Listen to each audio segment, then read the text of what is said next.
Good evening, everyone. The time is 5:34, and I am calling this meeting to order. Ms. Weems, can you take roll, please?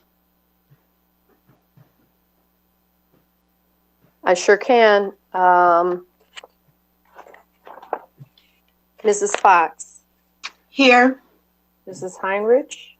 Here. Mrs. Smith. Here.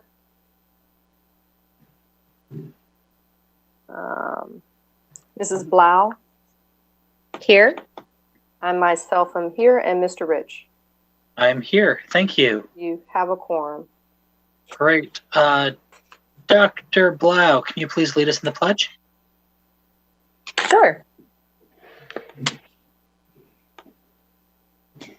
I pledge allegiance to the flag of the United States of America and to the republic for which it stands, one nation, under God, indivisible, with liberty and justice for all.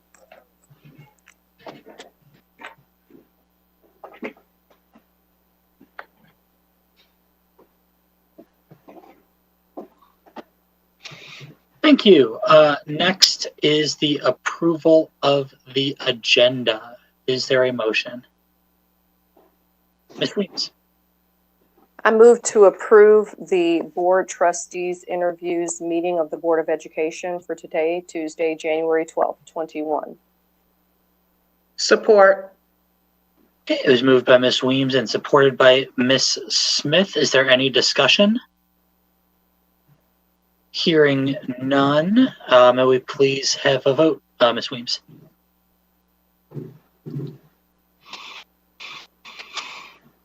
Blau. Yes. Mrs. Smith. Yes. Mrs. Heinrich. Yes. Mrs. Fox. Yes. I myself am a yes, and President Rich. Yes. Okay, thank you. Motion passes. Great. Thank you very much. Welcome to the January 12th Farmington Board of Education special meeting for the purpose of interviewing 6 applicants for the vacant board trustee position. The term of this position will end December 31st, 2022. As all of our board members are participating remotely, I am formally giving voting rights to all board members for remote voting. Public comments will be shared after interviews are complete. If the public comment is intended to be critical of or express dissatisfaction with a particular staff member, student, or group, you are encouraged not to identify the person by name. You may request a private meeting with district representatives or utilize the complaint process found in our policy manual and administrative regulations manual, which provide for resolution at the complaint's closest point of origin. Before we begin, I just wanted to let the public know exactly how this is going to go for tonight. So first, these interviews will be 25 minutes each, broken down into a 2-minute intro from each applicant, then 20 to 22 minutes for questions, and this will cycle between board members, and then 1 minute for a concluding statement. I will be doing the timing and then having time notifiers all hold up at 10 minutes, 5 minutes, 2 minutes, and 30 seconds left. A few other things is after that will come, after the interviews comes public comment, and then board will then deliberate and vote as is said in the agenda. And so the voting process will be as follows. After the board concludes its first discussion, they will each email Ms. Buckley our top 2 choices in that order. For example, their first applicant would applicant X, and then their second choice, applicant Q. Should an applicant receive 4 first place votes, they are the chosen pick, having received the majority of those first place votes. Should nobody receive 4 first place votes, then anyone who received at least 1 first place vote or 3 second place votes remains in contention. After the first round of votes, each board member will only be able to vote for 1 person. Process of discussion and then voting will repeat until there is a final candidate. This is being done so there's no influence or pressure put on board members based on how votes are coming in or who a motion was first made to appoint.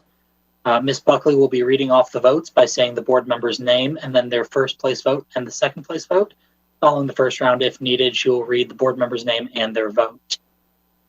With that, the time is 5:40, and so we are able to move on to our first applicant. That is Mr. Goldberg.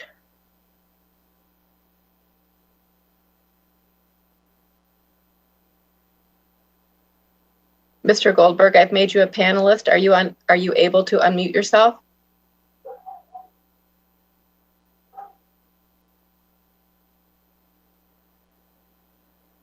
How's that? There, Mr. Goldberg. Yep, there we go. You can't see me, or can you? We cannot. I'm not sure why you cannot. Oh, let's click on start video. Hello. I don't think I was able to do that until...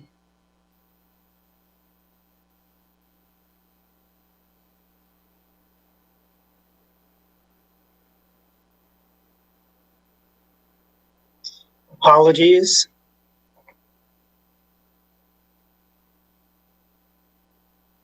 How's that? We can Right. see you now. And not to worry, Ms. Weems, I've got the timekeeping on this over here. Shall I go, or? Yes, you are free to begin. 2 minutes. The work you all have done to get us to this point in your time tonight. I want to wish everyone a happy new year, and congratulations to Cheryl, Claudia, and Maple, as well as Dr. Goodrum on in their new roles. Mentoring a young child named Brian through Oakland County's Youth Assistance Program. Coaching first base. Getting to high-five inning I love chart in his first hit ever. Coaching my son's basketball teams and remembering to tell the twins apart by the color of their shoes. Taking over the Hillside Proud Dads Club from Jeff Grunowinski and leading the building of the 2 Gaga pits at that school. Sharing about Jewish culture through the telling of the story of Hanukkah to my kids' class each year at Hillside. I'm chaperoning at Hillside's 5th grade camp. I've been very blessed to be able to help out kids in this regard, and the joy I have received has probably immeasurably outnumbered what they have received. Over my 30-year career at Blue Cross at 2 health insurance companies, I've gained experience and skills which I believe would be of great value to FPS and for which there are many parallels to education.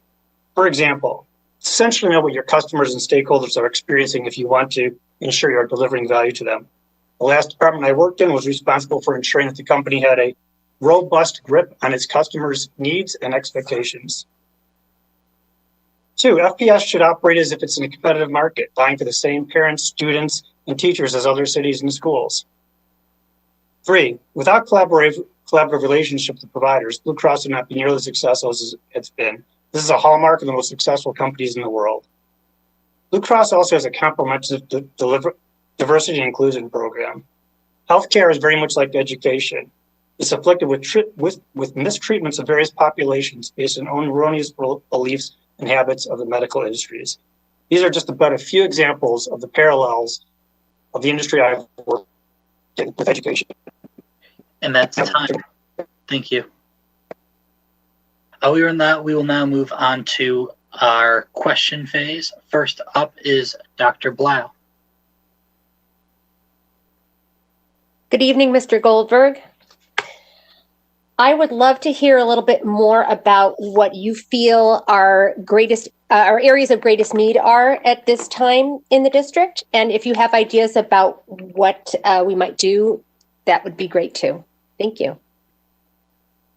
Thank you.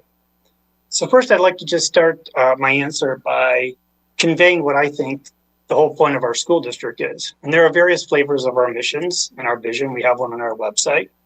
I'd like to share mine, and then I'll further delve into what I think we need to focus on.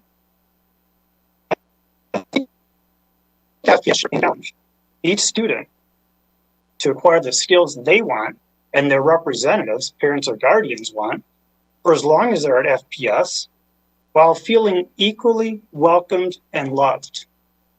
That is my vision. That's what I firmly believe.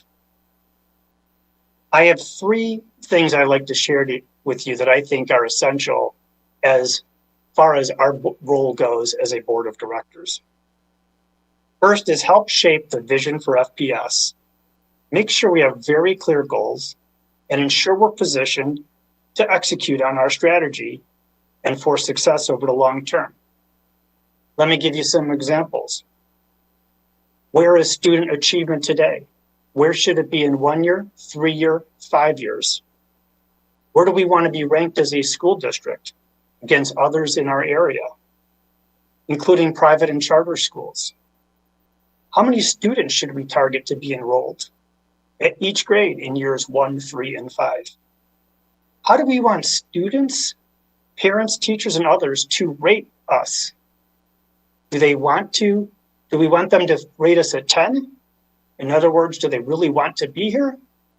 How do we know that? These are the types of things that I think about when I think of what are we trying to accomplish as a school district. The second point is, and I think we're all pretty aware of this, we need to rebuild the trust in the board. I'm not going to get into all the happenings over the past. Let's start fresh. Let's build relationships with the school district. Let's improve our decision-making as a board and provide stability and predictability to the community. I think we have an opportunity to implement a comprehensive stakeholder communication and measurement program that will help us continuously gain input and understand from our various stakeholders, especially our customers, how are we doing, what are their pain points, and influence our plans. Another element of rebuilding trust is explaining our thought process for how we're deciding what we're deciding and how each of us is voting. My 5th point under rebuild community trust is, let's all behave in a manner that we would preach to our kids, starting with, and this is my favorite thing, seeking first to understand. I think we can all agree that's a good place and the key to success and collaboration. That's point 2, rebuilding trust. Point 3 is hiring the right CEO, which you could call superintendent. Some places call it a CEO. I like to think about it that way. And I think one of the keys here that's been missing in the past is our agreement and our contract with the CEO needs to have incentives that we're all aligned with. That's how you really measure and evaluate a person at the end of the day. It's not only what you pay them, it's what are their incentives and how are you rewarding them to achieve certain benchmarks or goals. So those would be the 3 pillars to me of where we need to focus. I don't come with a long list of specific things that need to be fixed. As a person who went on to become the CEO of that in a 170 meeting with me, he said, you never solve problems, you just trade them. Solve a problem, move on. There's a lot to be solved, let's work on it together. And just to be clear, and I don't think anybody would disagree, I don't think any of you, this would come as a surprise or you would disagree, I'm not interested in revisiting anything in the past. Wipe that slate clean, it's done, we're all starting for fresh. We've got 3 new board members, soon to be 4th. Let's do this. That's my answer, thank you. Ms. Fox? Hello, Mr. Goldberg. It's nice to see you. Same to you. Howdy, Mabel. Please call me Steve, by the way. Please call me Steve. It's okay. My question. Okay, Steve. My question is as follows. What does fostering a positive culture and climate that ensures equity and inclusion means to you for this district? You know, Mabel, I heard a few words, but not the entire question. I don't know if it was just me. I heard inclusion and equity in the district, but I really didn't get the gist of the question. Sorry. Yeah, you're breaking up too. On your, I don't know if it's your end, but let's try it again, okay? Can you hear me well? Yes. Yes, can you hear me well? Okay, so I'm going to try it again, okay? Okay, so my question is, What does fostering and inclusion means to you as it relates to this district? Okay, thanks. Can you hear me now? Or am I breaking up too? Yes, I can. Okay, so I think it starts with an appreciation for each child, each family, each member of the district, teachers, for who they really are. And like I was saying, and I didn't get enough time to say this in the beginning probably, but we have to really embrace each other. And we all grow up for whatever reason, and we develop certain thoughts and certain habits and certain biases. We need to recognize those. And the reason I said in my beginning is each child is because we need to look at them, or a parent, as individuals. Don't make assumptions about them. There are hundreds, maybe I'm exaggerating, but 10s and 20s and 30 languages spoken in India, many religions. Why should we assume what type of language or religion somebody who comes from India speaks? Mm-hmm. And accepting people and treating them like they deserve to be treated starts with an understanding of them and not making assumptions. I am 100% supportive and actually thrilled with the work that Dr. Goodrum's initiated. And the survey, and I don't know if it came out yet, but that she spoke about at a prior board meeting, understand really where our problems are and how we can improve. Let me give you another example of some things I saw at Blue Cross that helped foster a culture that you spoke of. The program Blue Cross has is outstanding. It's been in place for years. One new thing they're doing this year is every provider is part of the key partnership program. And when I say provider, I mean doctors. In order to be part of that partnership program, they are going to have to participate in diversity, equity, inclusion education that is actually a program built and sponsored by Blue Cross. Why? Because of the unfairness I spoke of before. People are being treated unfairly, literally, received care unfairly, or not received it is really the case, because of habits and thoughts and beliefs that have been developed by the medical community, including the insurance companies. The second thing is each employee has to participate every year in some diversity training. Leaders even more so than the average employee. We have to have a culture that lives and breathes this. We need to learn from our past, understand people as individuals. The only way to understand them is to learn about them, hear from them. And that to me builds the foundation from which you move forward. It's not a approach of penalizing people or calling them out. It's a learning process. So that's how I would respond to that question. Let me just add one more thing. Our diversity of this city is actually amazing. What's that? Okay. It's amazing. Look at our neighborhood, look at the schools. It's actually a tremendously positive thing to have. We're fortunate to live in such a diverse community. And I'm excited that my neighborhood's diverse too. I'll just stop there. Thank you. Thank you, Steve.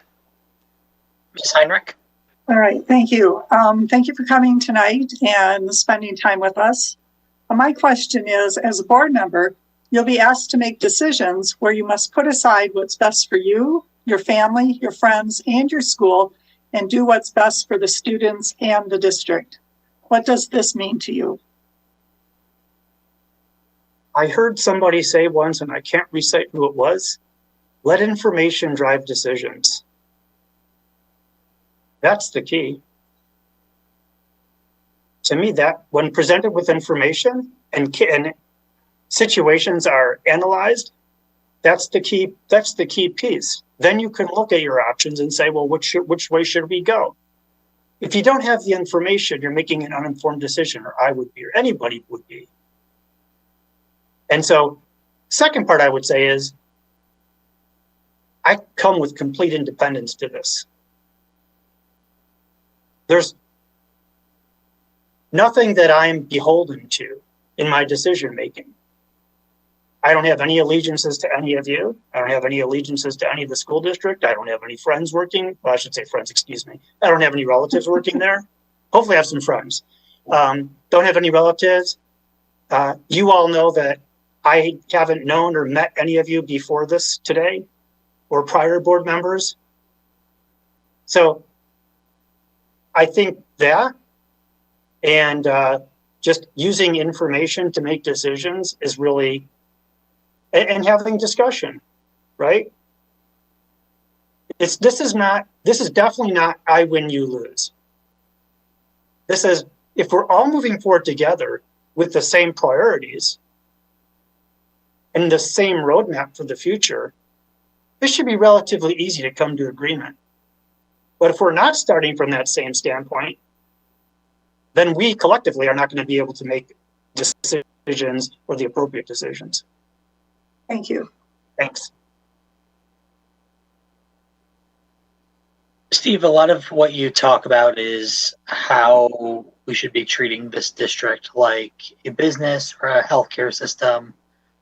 How do you see a school district as not like a business and not like a healthcare system? What do you see the differences as? I don't really see differences, honestly. I see the same processes that are used in a business, large or small, being applied to a school district. We have the same governance model as a corporation. You have a board of directors, which is you right now, right? The 6 of you, hiring a CEO who's charged with hiring the staff. And so the exact same role that the board plays is what it plays in a business world. That said, there's different terminology used. In a business, let's say a for-profit or a publicly traded business, who owns that company? Stockholders, right? So that business and that board report to those stockholders. Their job is to hit the goals that the stakeholders expect, that the stockholders expect. Our stockholders are the parents and students of this community. They have hired us, elected us to do a job. And they should be happy and pleased with the direction we set and then achieving the results that we set out to expect. So to me, one simply changes names of people. So instead of customers being members in a health plan, they're students. Instead of who are their representatives, they're the parents and guardians. Who are those equivalent in health insurance? It's the employers that buy insurance and make the decision on behalf of their employees. So I really don't feel like there are significant differences. Does the material change? Is education the same thing, top industry as insurance? No. Does that mean the same business mindset and principles should not be applied? I would say no. So that's how I would respond, Rich. Zach, excuse me. Ms. Smith?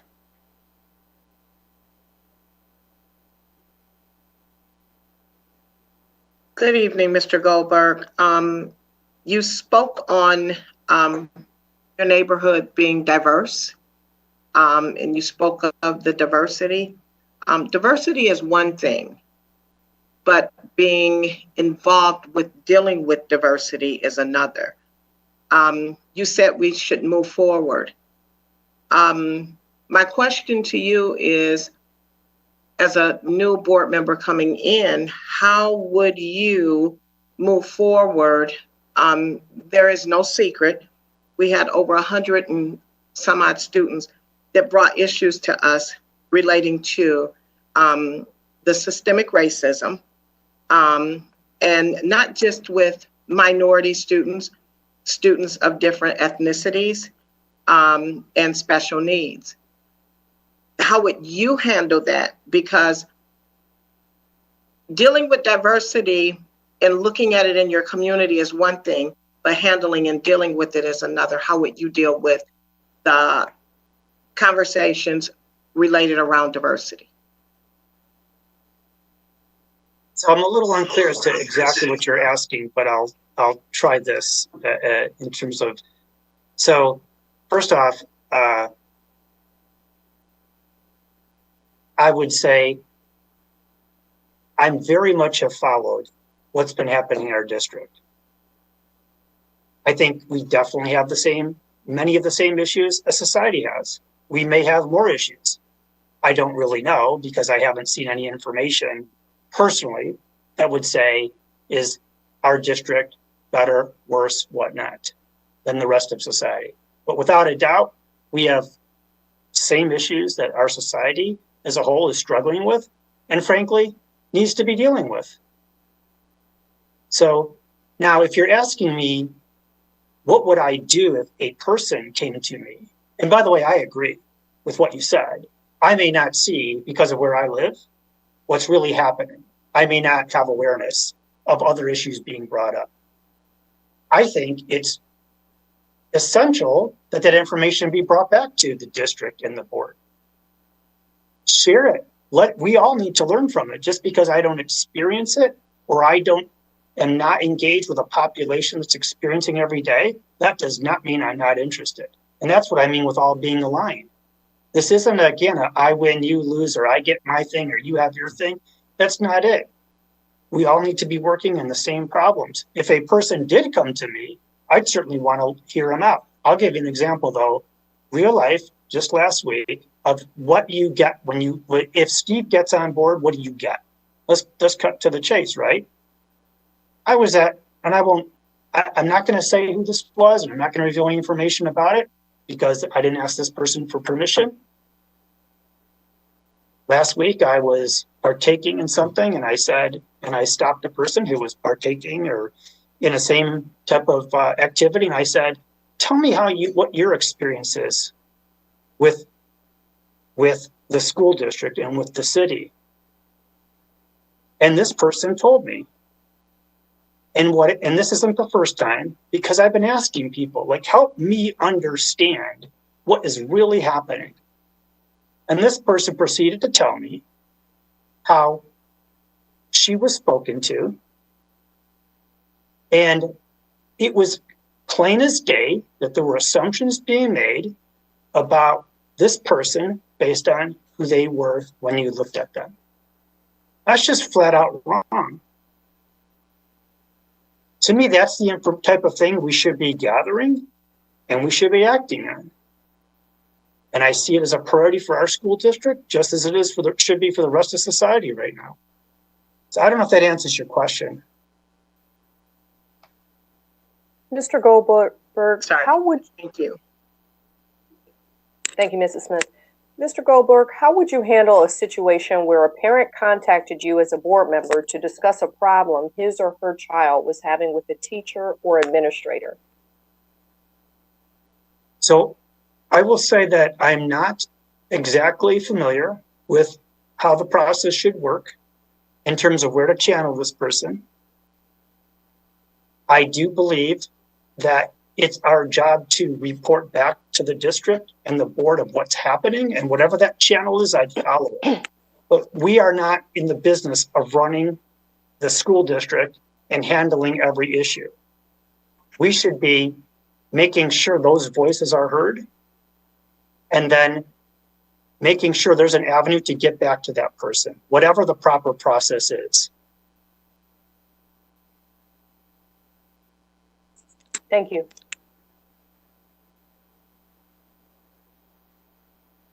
Dr. Blau, do you have another question? No, I do not.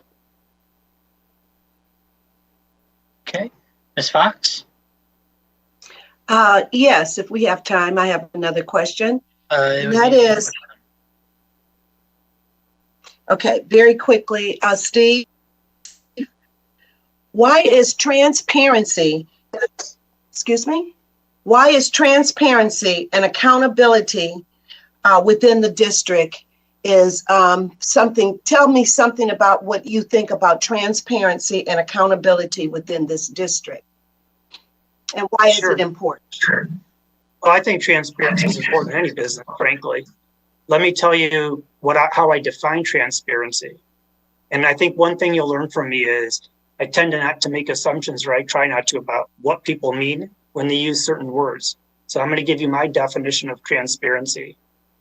Transparency is ensuring clear communication and sharing of information between parties. Transparency is not a simple exercise in posting information. Okay? It's communicating information.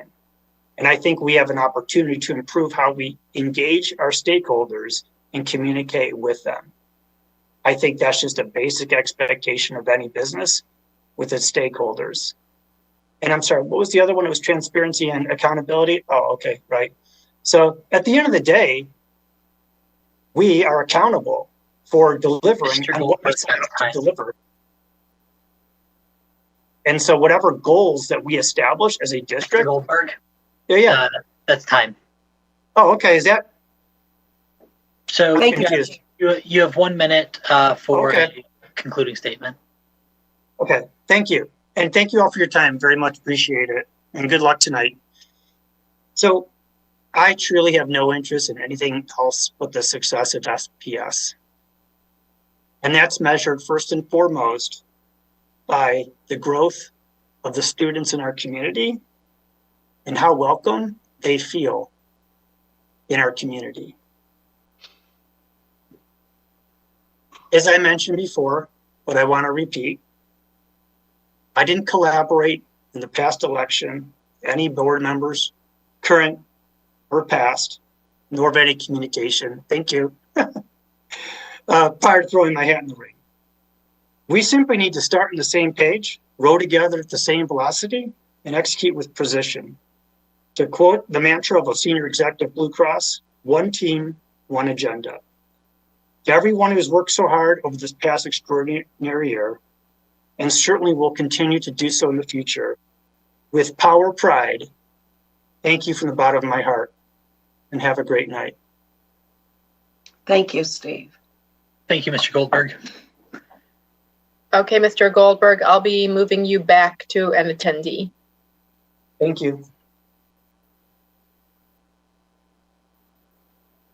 Okay, the next is Janelle Silver.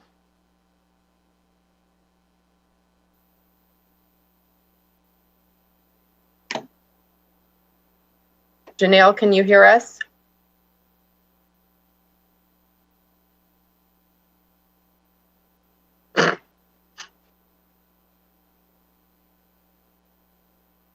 I can hear you. Can you hear me? Yes. Are you able to turn on your camera?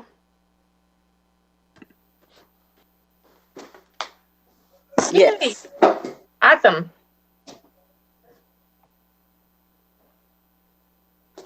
How you doing today?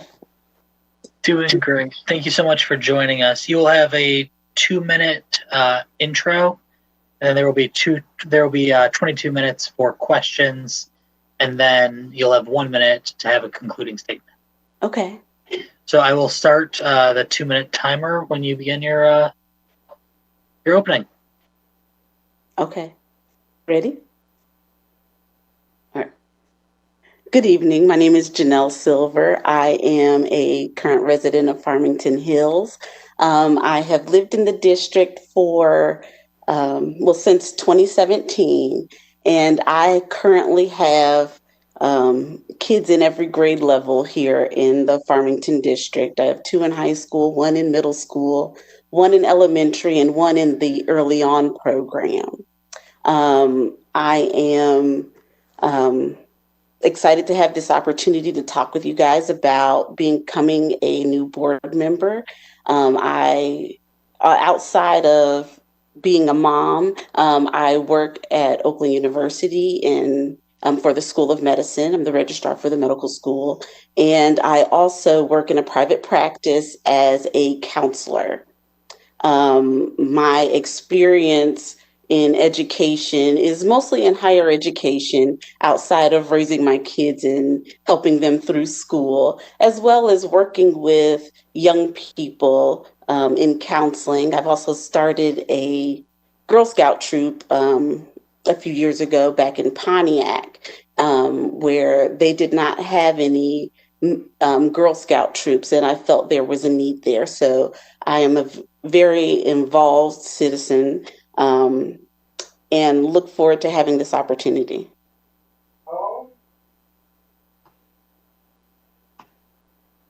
Thank you. We'll start at the top with Dr. Blau, as we were able to get through all board members through that last question set. Okay. Good evening, Ms. Silver. Thank you for being here. Thank you. What do you see as our district's greatest strengths and areas of greatest weakness? I would say that, Farmington district has a lot of diversity, and I believe that is one of the draws to our district. I believe we can also improve in that area where students feel there's equitable treatment, that teachers and staff also feel equitable treatment. But I do think we have a true gem in that we have people from all walks of life, all races, different classes, tax brackets. And I think that is an opportunity for everyone to learn from, because you never know who's sitting right next to you. An area of, I'll say, an opportunity versus a weakness,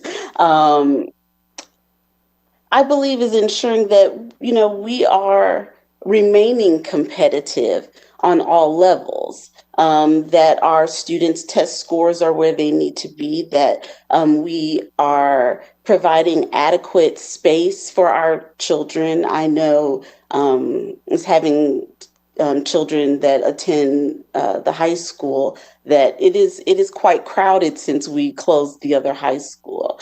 And I would like to see that, as we approach going back to school during a pandemic, that, we aren't on a space crunch, that our students can go to school and have the opportunity to learn together. I know, I do think a part of that opportunity is that Farmington is adjusting well. So I would, just to recap, I would say facilities is an opportunity and diversity is a strength. Thank you. Ms. Fox? Good evening, Mrs. Silver. My question for you this evening is, I'd like for you to describe the role of a Board of Education trustee. I'm sorry, you went out a little bit.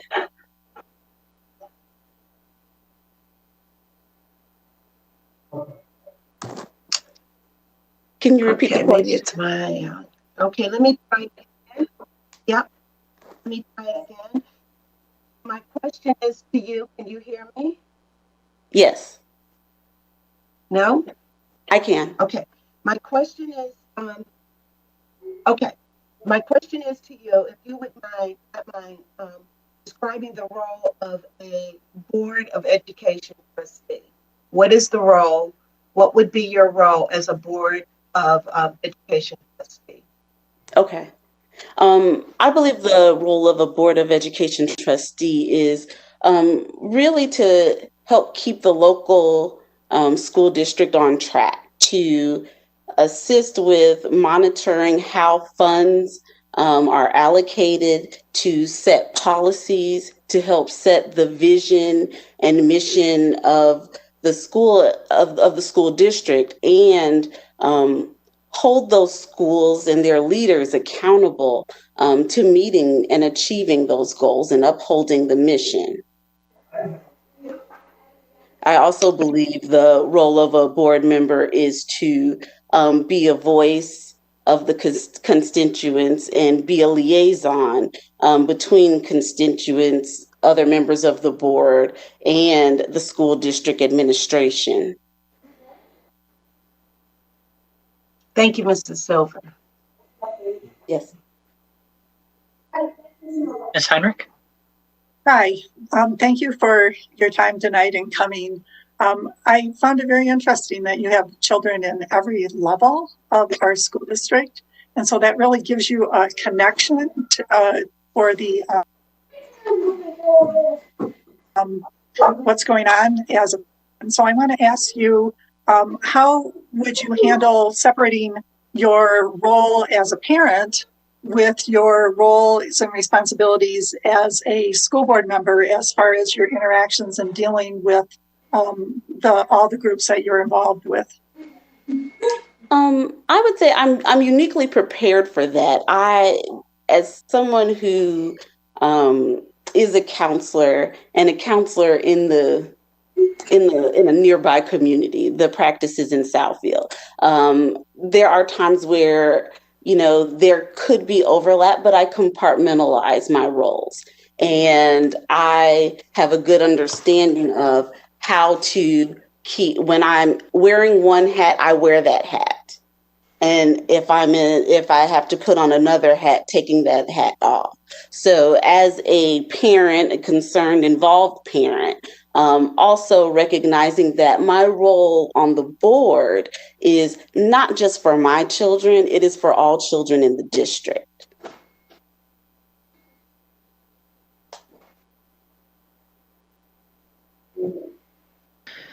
Ms. Silver, question for you is, we just had an election for school board. And so, you weren't on the ballot, but what's the reason for why now for coming out of the school board, and why didn't you run in the past, and do you plan on running in the future? Sure. I was teetering. I thought about it, and honestly, I just didn't do it at this time. It has been something that running for school board has been something that I have thought about, because I felt like I wanted a seat at the table, and not just a seat at the table for myself, but for all children in the district, to ensure that needs are being met and that the district is held accountable. I think I took this opportunity now to apply because, number one, it was open, and number two, recognizing that there's a great need in the district, and every last board member has a different reach. And I felt like I could contribute to that with the network that I have, with the people that I am in contact with, and my ability to communicate with people at all levels and all backgrounds. I felt like this was the right time, and certainly open to the opportunity. In the future, I would like to, or I do see myself running for school board again, because I am heavily invested in this district and heavily invested in the children of this district. I think we have some phenomenal teachers and administrators here, and I would love to continue to serve them. Thank you, Ms. Smith.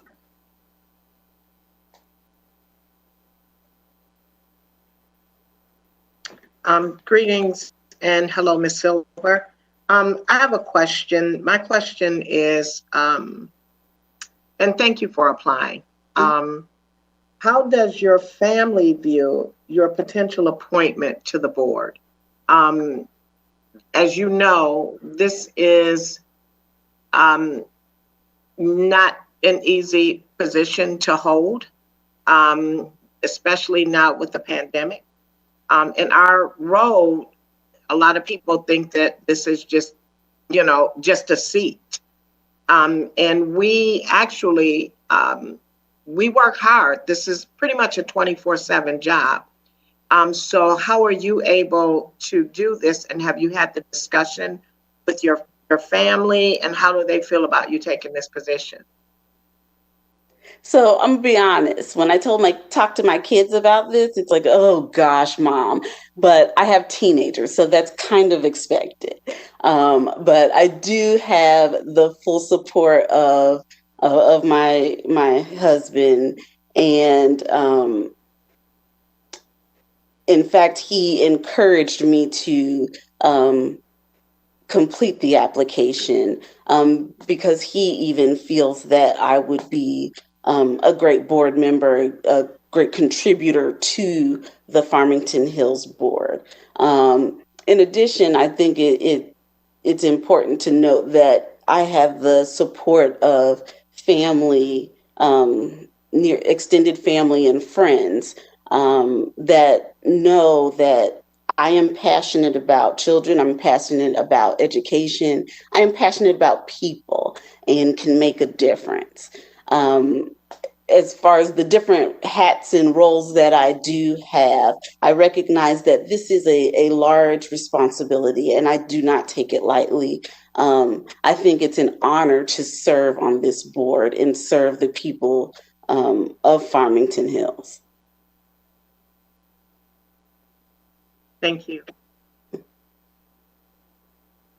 Good evening. I would like to ask you the same question I had before. How would you handle a situation where a parent contacted you as a board member to discuss a problem his or her child was having with a teacher or administrator?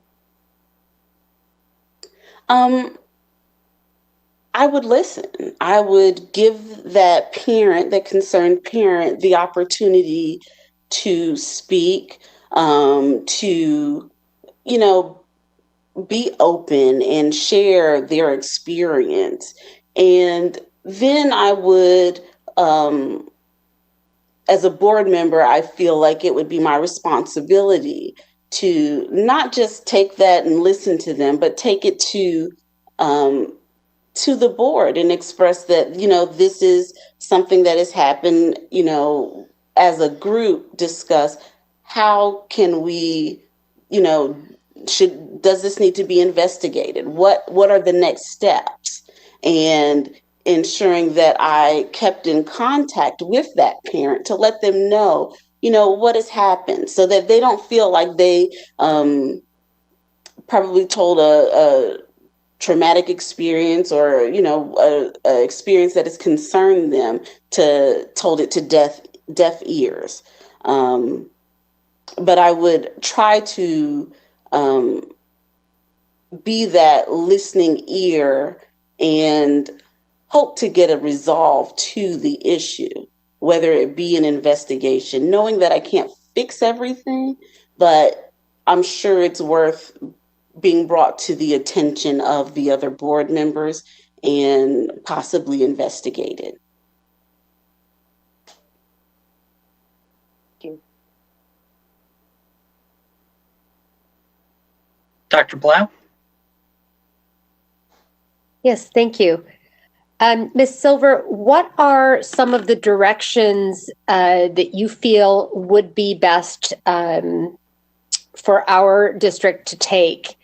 It can be with regards to diversity, curriculum, whatever. What ideas do you have about what you would like to see based upon your experiences? You have children in every level. Yeah. So based upon what you've experienced that has been good and things that you perhaps wish had been in place, what are your ideas around that? So I think we are on the right track in getting started. And even with the prior appointment of Dr. I know her first name is Bobby, Dr. Bobby, as the Assistant Superintendent of Diversity. I think that is a wonderful opportunity because I think it shows that there is a commitment in the district to diversity. I would like to see, I know there have been incidents, or I've heard of incidents of, bullying and things like that in the district. And I think we have a great opportunity, being such a melting pot district, to work through that. One program that I know of that actually focuses on embracing diversity and self-awareness and honesty is Challenge Day. And I don't know if Farmington has ever participated in Challenge Day, but it's an amazing opportunity for students and staff to get together, and this group comes out and facilitates it. And it really opens people up. And I think doing programs like that can help in building diversity and showing as a district that this is a commitment. So whatever, someone may have against someone else, you got to get over those things. This is life. This is what the world looks like. And I think Farmington greatly prepares our students for the real world. I do think that we have an amazing special education department. So my youngest, who is 2, has Down syndrome. So we've been working with early on for well over a year and a half now, since she was probably about 6-7 months. And the teachers that are in the early on program are absolutely amazing. But I will admit, as a parent, I was taken aback by some of the assessments and the questions that were asked, because they were not culturally appropriate. They were certainly normed for not a Black family, So, seeing that we are having the opportunity to be more open, and seeing if there are any other equitable measures for, our exceptional needs populations, where you're not normed against what people deem as normal. And I also think we have an opportunity with our facilities and athletic programs. I mean, we have some stellar athletes. And as much as, we are here for school, we must recognize that athletics may be a medium for many of our students that are athletes to actually go to college, to actually be able to pay for college. And I think we should invest in that and ensure that we have coaches, or keep good coaches on staff.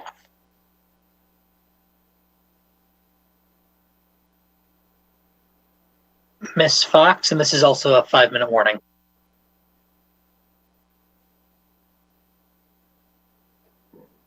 Do we have enough time for me to issue out a different? Okay. Mrs. Silvers, is she here? Mrs. Silver? Yes, ma'am. Okay. So I'm going to ask you one question, and that is, why is accountability and transparency important for an effective board in a school district? I'm sorry, I can't hear. Okay, let me try it again. Why is accountability? Can you hear that? We could hear the very beginning, but then you start to fade out. So perhaps if you can stay where you were when you started. Yes, just please make sure you're always facing directly at your computer microphone. Maybe that will help. Okay, let me try it again. Can you hear me now? It's a little faint. I heard accountability. Why is accountability important? Can you? Why is accountability important? Yes. Okay. In terms of being a board member for the board and for the district itself. accountability is important because we are a public school district, and we should be holding ourselves to standards. The public school district receives bonds and monies from taxes and the constituents of the district. So it's important that the board is accountable to not only our students and staff and administration, but also to the taxpayers, which are most likely one and the same. I think it's important that we are as transparent as possible because we are public and honest.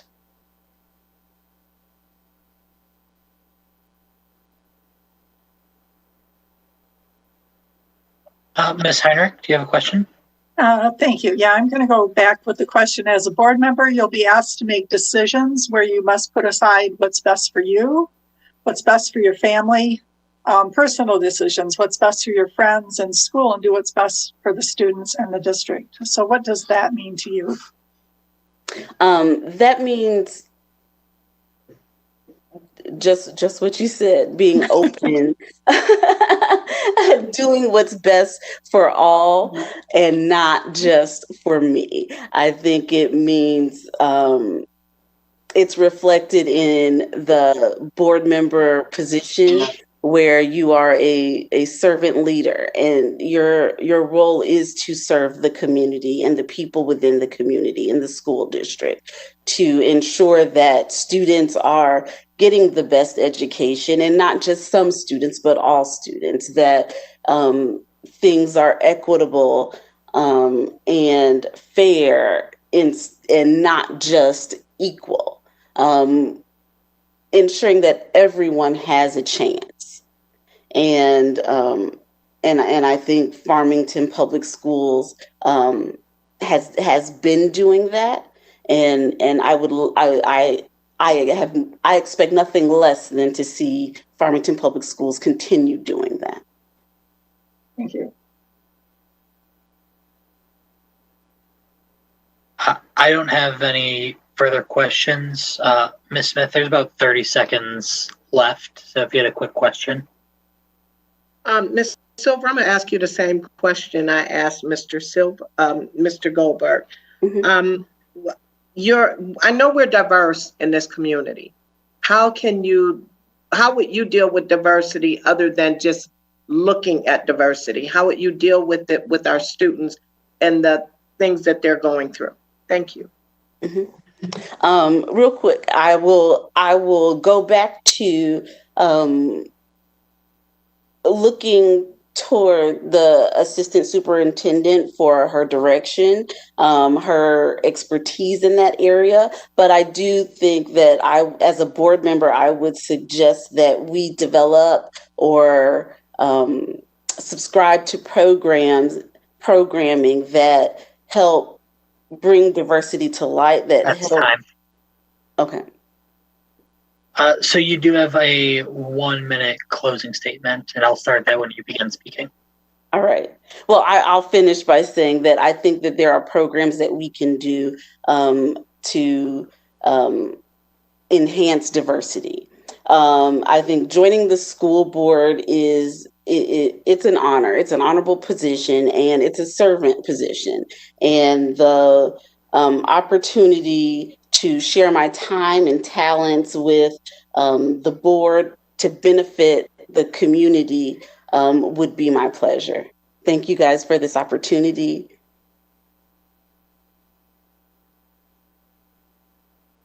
Great. Okay, Mrs. Silver, I will be moving you back to an attendee, and we will move on to Mr. Walker. Thank you. Ms. Buckley, before we move on to Mr. Walker, Ms. Fox is shifting devices right now to try and see if that'll be any better.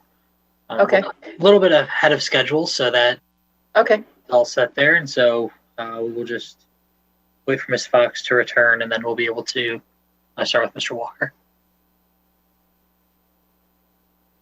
But you can definitely move him over if that. Oh, there we go.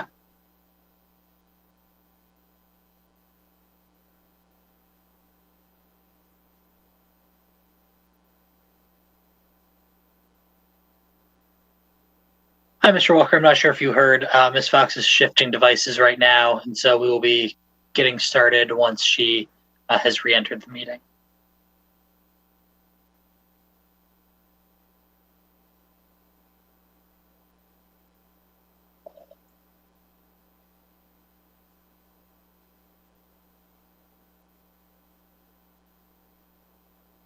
Since we have this moment, I'll just reiterate that you will have 2 minutes for an opening statement and about 22 minutes to be answering questions.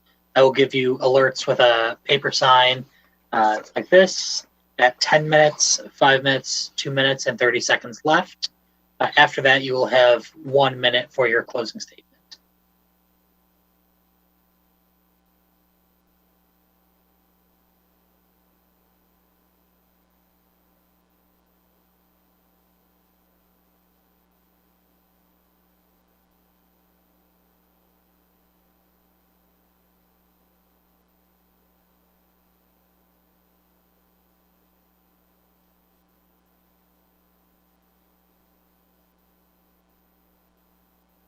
Zach, Yes. can you hear me? I've gotten off of the district's computer and I'm on my computer.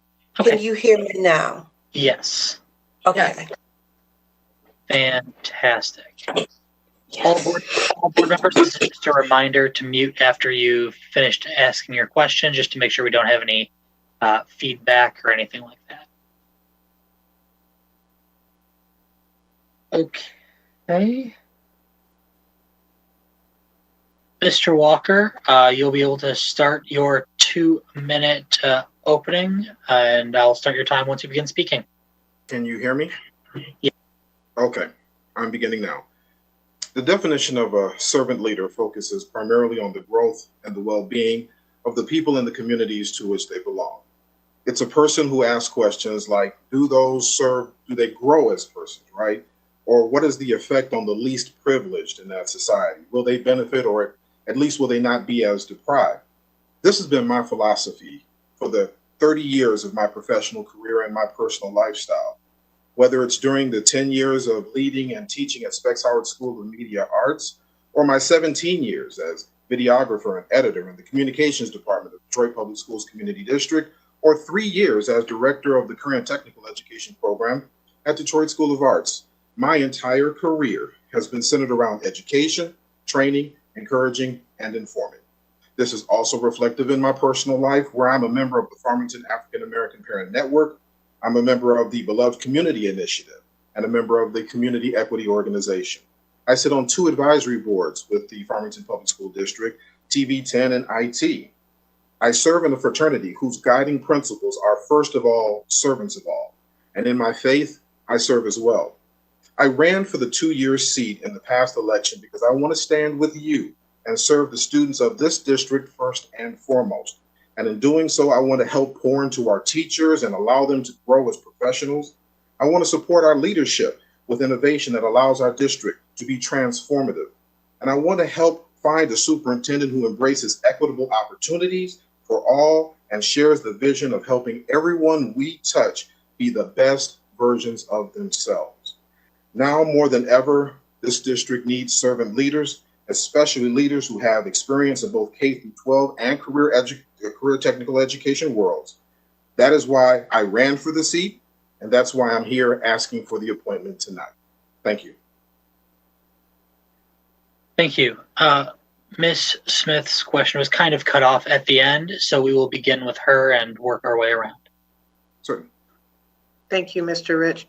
I'm going to ask the same question that I asked the other 2 candidates prior to you. I understand from everyone that they discuss equity and diversity. Although Farmington is a diverse community, how would you, as a board trustee, address the issues that we have had with the equity against the systemic racism with the students of Farmington Public Schools? Thank you. First and foremost, I think we need to begin with an understanding, and I think a lot of people have it confused, that equity somehow or another means that in order for me to have what I have to take from somebody else. And that is not the case at all. Equity simply means that we give people what they need to take them where we want them to be. And for those who are already succeeding, it means that we give them what they need to go even further.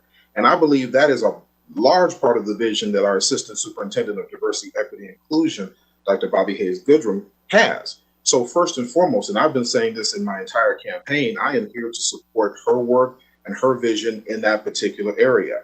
But as a board member, I have to model that as well. So whatever the programs, whatever the classes, whatever the training that's necessary in order for me to further understand these concepts and exemplify them in the community, whether it's in a board meeting or at a basketball game, if we can ever get back to a basketball game, whatever it happens to be, I have to be the change that I want to see, to use the phrase. So to live out equity, I need to be able to support equity and help people understand, and at times maybe help myself understand if I have a misconception, that help understand that particular concept, and then embrace everyone through open-mindedness and listening to understand as well.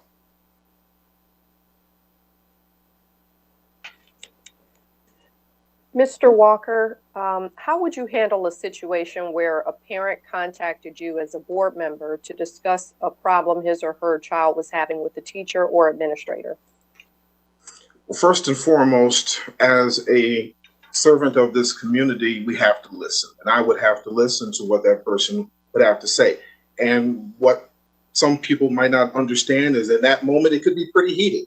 So you need to have something about yourself in order to allow that person to vent and get whatever it is that's on his or her chest out in that moment. So it goes again back to listening to understand, right?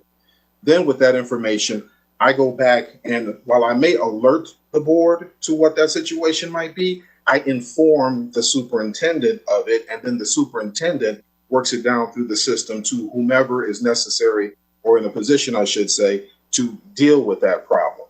And then as a part of good customer service, I may follow up. But by no means do I present myself that I'm in the business of micromanaging what is taking place in the, within the school district, because that's not the role of a board member. The role of a board member is to work at like a 50,000-foot level.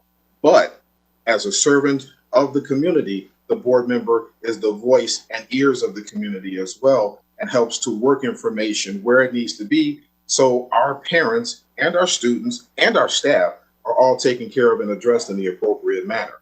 That's, to me, the best way in which to deal with that situation. Thank you. Mm-hmm. Dr. Blau. Good evening, Mr. Walker. Good evening. Thank you for being here. Thank you for having me. What do you see as our district's greatest strengths and our greatest areas of need? And if you have any ideas that you'd like to share about directions in which you'd like to see our district go, we'd love to hear them. So programmatically speaking, I think the district's greatest strengths really lie in our college prep programs and our CTE programs. As a matter of fact, I've learned that our CTE program, our Career and Technical Education program, is one of the best in Oakland County, if not possibly the state. And what people fail to understand about career and technical education is that it is a pathway for options for our high school students. Because not every student wants to go to college, not every student is ready to go to college, but a student can find within career and technical education something he or she loves that fills them up and has either a shorter route through school, or maybe can jump right into that particular field. So we have a very strong and robust CTE program that's punctuated, as I understand it, by our International Baccalaureate program being combined with CTE. So that's the other strength that we have. Again, IB and college prep, but our IB program, from everything I've learned thus far, and I investigated it some years ago for my youngest daughter, is absolutely phenomenal. I believe it's 4 years worth of track training towards IB. So you start learning it in the 9th grade, and then you learn more about it in the 10th grade. And then in the 11th and 12th grade, you go full bore IB. And then you can take that problem solving worldview element that comes with International Baccalaureate. And if you can combine that with the career pathway training of CTE, the best of both worlds is what we have. That is a tremendous strength, especially since the state of Michigan is pushing career pathway training for students in every single high school. It was, I believe it's the Michigan 10 and 10 plan that they're pushing forth with respect to that. So that's a tremendous strength, those two particular programs specifically. An area of opportunity where we can certainly improve, I have to agree with a lot of my colleagues tonight, and that is in the area of diversity, equity, and inclusion. Now, Farmington is an incredibly diverse community, without a doubt, and that robust, that melting pot opportunity is really an opportunity for our students to really learn and grow as whole individuals. Because when they leave Farmington, they're going to go into that whole world, and they're going to need to know how to connect, work with, understand, and appreciate all of the differences that they're going to come into contact with. So anything and everything that we can do to continue to bolster the appreciation of diversity, to bolster equity along the way, and lifting people up so everybody can have the opportunity to be the best versions of themselves. These are things that are, especially in this day and age, they're transformative. And I personally believe, and it has been my belief since I got into this campaign, that we stand at a fork in the road where if we make the right series of decisions, we could be that district that's on the nightly news, not for things that are negative. We can be that district that's on the nightly news because we got it right. And they're saying, this is what they do over in the Farmington Public Schools district. How do you guys do that? Well, we have this amazing person and this amazing program, and our students are doing these amazing things, and we're working together. That's what everybody wants, I think, within themselves. And that's what I think we can be.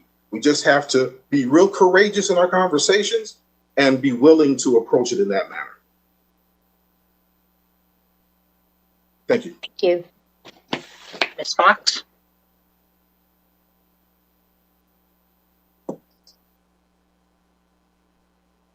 Good evening, Mr. Walker.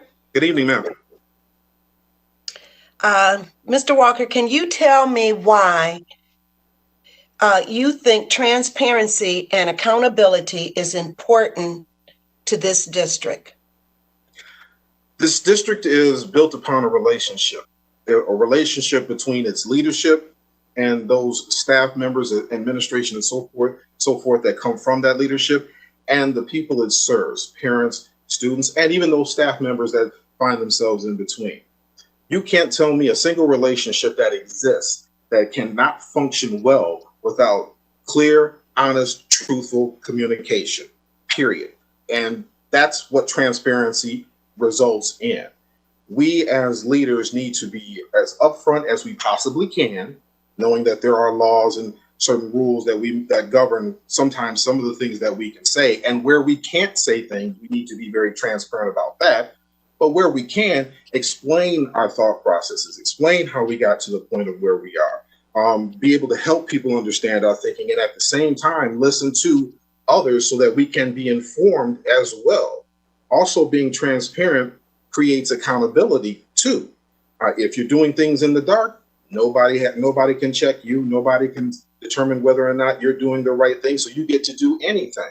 But if you're being transparent, if you're being honest, you create a situation of accountability. And if you're doing the best you can and staying student-centered with everything that you do, even if it's a mistake, it can be an understood and appreciated mistake. You still be held accountable, but at least it's not viewed with the same vitriol that it is when somebody figures out that, well, why did you tell us this, this, and this when you did whatever it happened to be? So being transparent creates a situation of accountability. It creates a situation of clear, honest communication, which at the end of the day builds trust. And there's no relationship that can exist without trust. Thank you, Mr. Walker. Thank you, ma'am. All right. Good evening, Mr. Walker. Thank you for coming tonight and spending time with us. I think I'm going to stick with my question, and rather than rework it, which I'm thinking about doing, I'm just going to go with the, as a board member, you'll be asked to make decisions where you must put aside what's best for you, for your family and your friends and your school, and do what's best for the students and the school district. Can you explain what this means to you? This means exactly what you said. It's the essence of serving, quite frankly. It's the essence of serving. Parents put aside what's best for them to help out their children and move their children forward.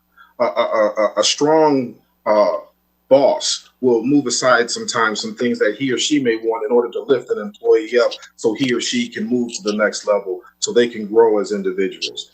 As we encounter decisions that we need to make for our district, my personal beliefs, my personal situation within my own home has nothing to do with the decisions that I have to make there. And the way you safeguard that is you start with the data. You start with the information that is given to you, whatever the science is, again, the data, whatever it happens to be, and then you let that start to drive your decision making. But again, all decisions have to be made, in my opinion, with being informed by what the public is also offering and saying at the same time, so that it's a full decision and incorporates as much of the community as possible. You're never making anybody and everybody happy, but if you work from that perspective, not only do you keep yourself out by dealing with the science, dealing with the data, dealing with the facts, whatever the facts may be, and be courageous enough to go for those facts, but you're also creating an opportunity to hear from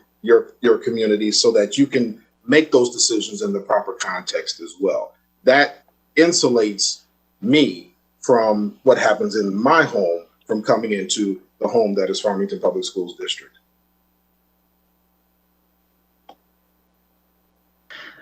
Mr. Walker, one thing that you mentioned, you have two children who have graduated from our district and still have one in our middle schools right now. One important thing is, as has been brought up in the past, having your family's support in this role, as it is a taxing role to have, especially with all the decisions that we are facing right now. So, what your family's level of support in this situation. I know you just recently ran for this office in November, and so can you just talk a little bit about just the family support on that? Well, I'm fortunate that my youngest child is old enough to be able to handle herself, but simply put, I wouldn't be sitting down in front of you if I didn't have the support of my wife and the support of my family. They were 110% behind me in the campaign, knowing full well that had I been elected, this is the life that I would be taking on for the next 2 years. And so nothing has changed in that capacity. They understand that if I am so honored to be able to be a member of the board for the next 2 years, that I will be a very, very busy person. And they also understand that whether I am appointed tonight or not, that 2 years from now, when I run for a position, that it'll be this situation all over again. So I have 110% support from my wife. She's got my back emphatically. And my daughter, she's 13. She really doesn't care.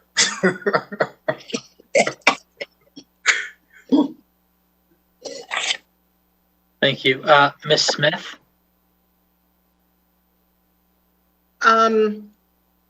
I yield my time.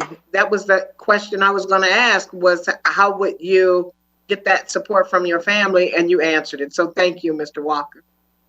Thank you. Ms. Weems?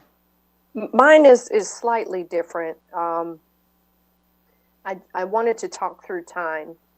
An average board member spends a great deal of time on a weekly basis, if not a monthly basis, on board business. On average, there are, anywhere from 4 to 5 meetings, if you count committee meetings as well, a month.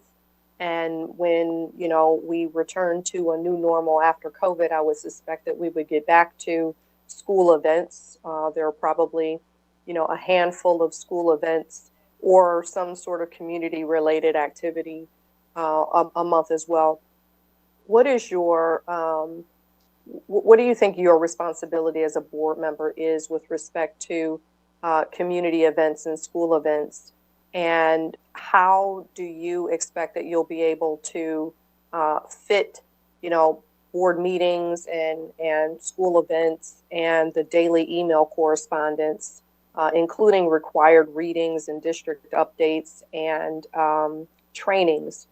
How do you see fitting that into your schedule? Well, second only to my family, it becomes the priority, at least as far as the committee meetings are concerned. Of course, the school board meetings that take place, it's understood that that becomes a priority. And then when the world opens back up and we're able to attend events, showing up and showing support to as much as humanly possible. Nobody can attend everything. I think that would be just unreasonable for anybody to consider. But as often as possible, go in, you show, you support. Does it necessitate you stay there the entire time? Not always, but if it's a good basketball game, you stay to the end, until that final shot, whatever it happens to be. But as far as the work is concerned and what's involved in it, if this is the job you're going after, if this is the service that you want, you do what's necessary in order to serve appropriately and properly, and that is what I intend to do. And I failed to mention that as far as the family support is concerned, my 13-year-old doesn't care, and my 20-year-old doesn't care, and my 22-year-old doesn't care either. So I don't have to worry about that per se. They're working and they're grown. I have that time, and my wife understands it. But again, second to only my family, it will be that priority. Thank you. Dr. Blau, and this is also your 5-minute warning. You've mentioned, Mr. Walker, being courageous, and I was wondering, in what ways would you like to see Farmington Public Schools be courageous? I would like to see Farmington Hills or Farmington Public Schools be courageous in this world of diversity, equity, and inclusion. We talk about it, and it's cliched words and phrases sometimes used, but if you're going to do this work and you're going to do this work fully, it is going to require some hard conversations, some deep dives. There's going to be some things that might be painful when they're pulled back and uncovered along the way.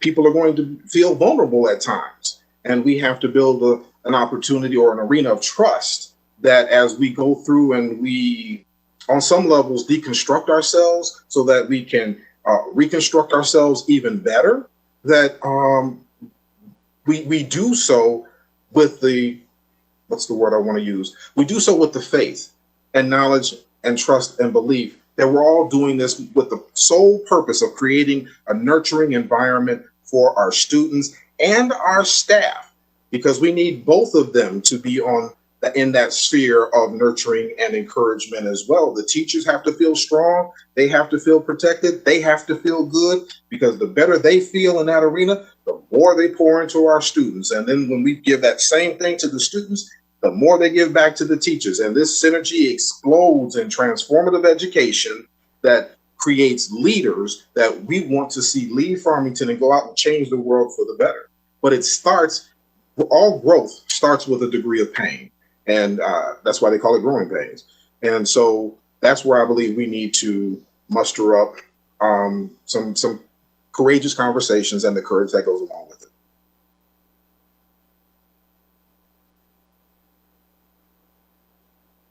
Ms. Fox? Yes. Mr. Walker? Yes, ma'am. I understand that you do have an MBA. Can you talk a little bit about your business background? My strength lends itself with my MBA in strategic planning, operations, and processes. I'm working right now with a multi-million-dollar budget with Detroit School of Arts as we are revamping our entire production facility. We have 2 large professional studios that I'm working to turn into 3. So I'm also working with fundraising efforts in that respect. So I will be charged with handling a great deal of money as it relates to that particular school and managing it, of course, appropriately, making sure that some of the mistakes of the past aren't repeated this go round, that equipment that is purchased doesn't have to be the top of the line, but solid equipment that will reflect the kind of equipment students will be experiencing when they go out into the industry. And so you manage things appropriately in that respect. But my business strengths, if you will, are creating plans and processes and finding where the flaws may be in current plans and processes as well, in order to correct them, not to point fingers, but in order to correct them. Thank you. Mm-hmm. Okay, I'm going to piggyback on Mrs. Fox's question because of the COVID-19 and all the budget. There's going to be tough times coming down the pipes as far as school financing and budgeting. So, can you talk about maybe are there the top 3 programs you would consider untouchable in terms of budget cutting, or why, or just what would you consider untouchable in terms of budget cutting and why? The best answer I can give you for this scenario is that really depends on what is the situation that is demanding the cuts. So I don't know that there is necessarily a program that is quote unquote untouchable, because it's really not about the cut. It's about what is our plan to restore that program after we've dealt with whatever the cut has helped us to deal with.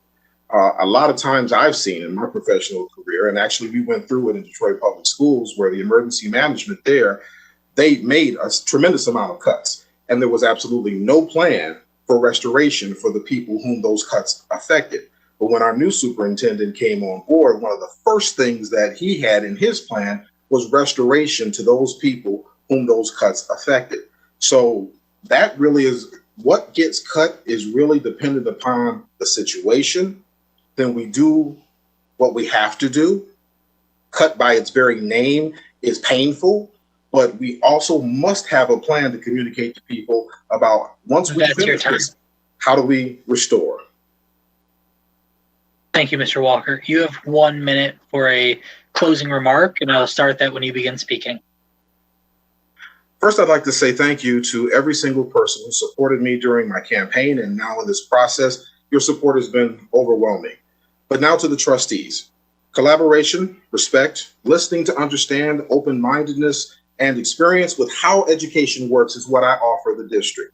I have the endorsement of 2 FPS Teachers of the Year, as well as the support of several administrators and staff within the Career and Technical Education and Counseling departments. I oversee the development of programs designed to open career pathways for students. I'm a parent whose children have come through the district and one is coming through. I'm invested in the advancement and achievement of all students. If it's not about creating doors of choice and opportunity for our children, then I'm not interested. It takes absolutely no skill to tear things apart, to not listen to people and leave scorched earth as you walk out the door. But what it takes is, it does take skill and a heart with 30 years of building programs, communicating through difficult times, and helping students achieve their dreams to help transform and to help create. This is what I've done. This is what I am here to do. And this is why you should appoint me to the seat. Thank you. Thank you, Mr. Walker. Okay, Mr. Walker, I'll be moving you back as an attendee. Thank you.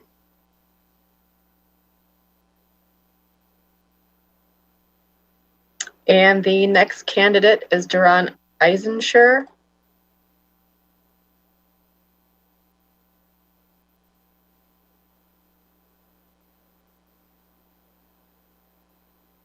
Can you hear us? I can. Good evening. Yes. Good evening. So just as a reminder, you will have 2 minutes for your opening statement. Following that, you'll have 22 minutes of questions from board members, and then 1 minute for a closing statement. You will be able to, one thing, I will be holding up signs for alerts for 10 minutes left, 5 minutes left, 2 minutes left, and 30 seconds left, just so that you know where we are in the time. You'll have, like I said, 2 minutes for your opening statement, and I will start the time when you begin speaking. Thank you, Mr. Rich. Everyone can hear me okay? Wonderful. Thank you. Well, good evening to all the Farmington School Board, the administrators, the parents, the students, and especially the staff of Farmington Public Schools. I first want to thank all the teachers and the administrators and their staff who have worked tirelessly since March.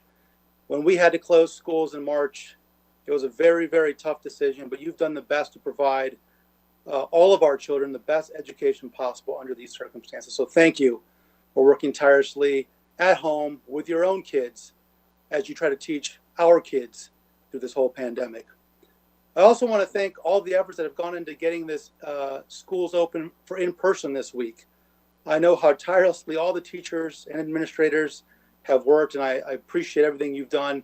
I can tell you my third grader has been ecstatic for his 2.5 hours in the morning in third grade. So thank you to all the teachers, administrators, and staff for helping with in-person this week. It's been truly wonderful after 2 days. My name is Doron Eisenscher, and I'm running to represent all the families in Farmington Public Schools. In 1984, I moved to the U.S. as an immigrant with deep, deep South American and Middle Eastern roots. The grandson of a Holocaust survivor, I spent 2 full years in kindergarten learning how to speak English. That's right, 2 full years in public schools in a farm town in Nebraska, learning how to speak English. And thank you to Sesame Street and my teachers. My wife, Dawn, is an educator of more than 20 years, and we are both products of public school. We have 2 children in the district, a daughter in 8th grade and a son in 3rd grade. My wife and I also raised 2 African-American children who went to Warner and North Farmington. And 13 years ago, we moved here. We moved here for one reason: the gold standard that was Farmington Public Schools and the reputation of the quality of education my kids would get. I'm here to help restore that and make sure we deliver equal education to all our families within the district. Thank you. Thank you. I have the first question this time around. My question is, we just had elections for this board. And so what has changed that you wanted to apply to be on the board now? Is this something you've been looking at in the past? And is this something that you would continue wanting to run for in the future? Yeah, I think that's a great question. Yes, I've been thinking about running for the board for many years, and I have a long runway to serve this board. I have, again, a 3rd grader and an 8th grader. So we are not leaving the district anytime soon, and I would like to serve this board throughout my son's graduation from Farmington Public Schools, which is about 10 years from now. So after looking at all the back and forth and the number of superintendents we've had, where my daughter is now on her 4th since entering Farmington Public Schools as a kindergartner, I want to be here throughout their education. So I'm here for at least the next 10 years, depending on how if I'm allowed to serve the community. But I've been wanting to run for the school board for many, many years. Ms. Smith? Good evening. I'm going to ask you the same question that I asked the other candidates. I know we're in a diverse community, and we speak of diversity, right? But we need to start living it. And so how, as a board member, we just had recently over 100 and some odd students speak up about the behavior and how they have been treated in this community.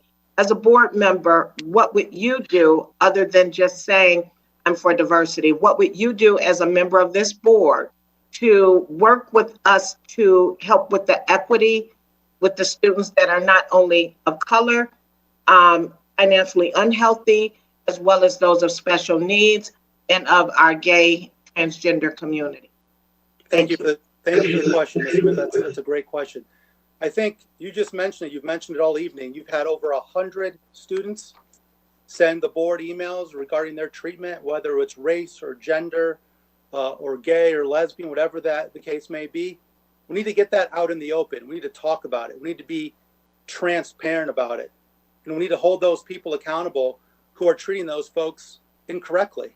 So I agree with you wholeheartedly. Everybody talks about why they're here because it's a diverse community.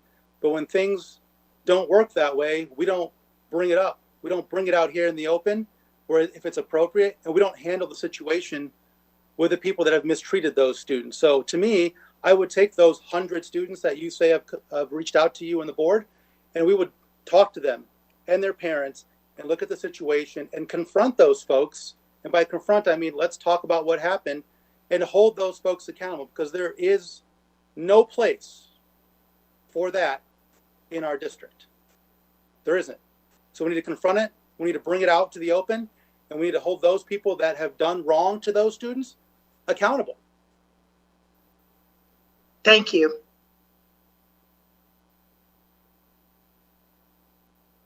Mr. Eisenscher, how would you handle a situation where a parent contacted you as a board member to discuss a problem his or her child was having with a teacher or administrator?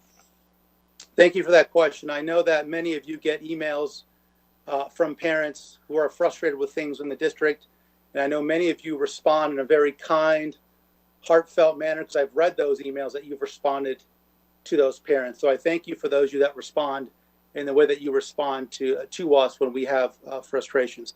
If I were to receive an email that someone was frustrated with their teacher or their principal, I would take the appropriate action, which I believe is to go to that person's supervisor, bring it to the board, we discuss it, and you tell me the route that we were supposed to take that email and that concern. I think there's a chain of command. I think there's ways we do things in a school district, but I would listen to the email. I would respond, kindly, and tell them we will do all that we can to help them resolve that. And then we would move accordingly to work with the people in the district that can solve that problem, right? And if that's the board, if that's bringing it out to the open, if they don't find resolution, maybe that's the path. But we have people in place in the district who work in those situations, who handle them first. And we treat all those emails with care. And if we don't get to resolution, then we bring it out to the open and we try to help those parents. Thank you.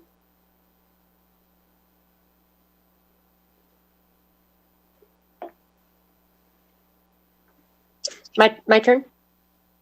Yes, thank you. Good evening. Good evening.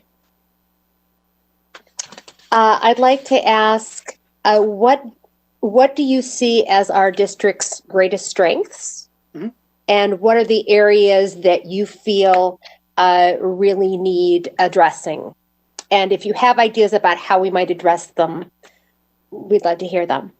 Yeah, thank you. That's a very great question. I received a lot of texts and emails and phone calls on this opinion from people that knew I was going to be interviewed this evening. So I couldn't get to all of them, but I can tell you that from my wife and I's perspective and talking to a lot of parents from a lot of different backgrounds who have been in the district as long or longer than I have, here's what I believe is our strength.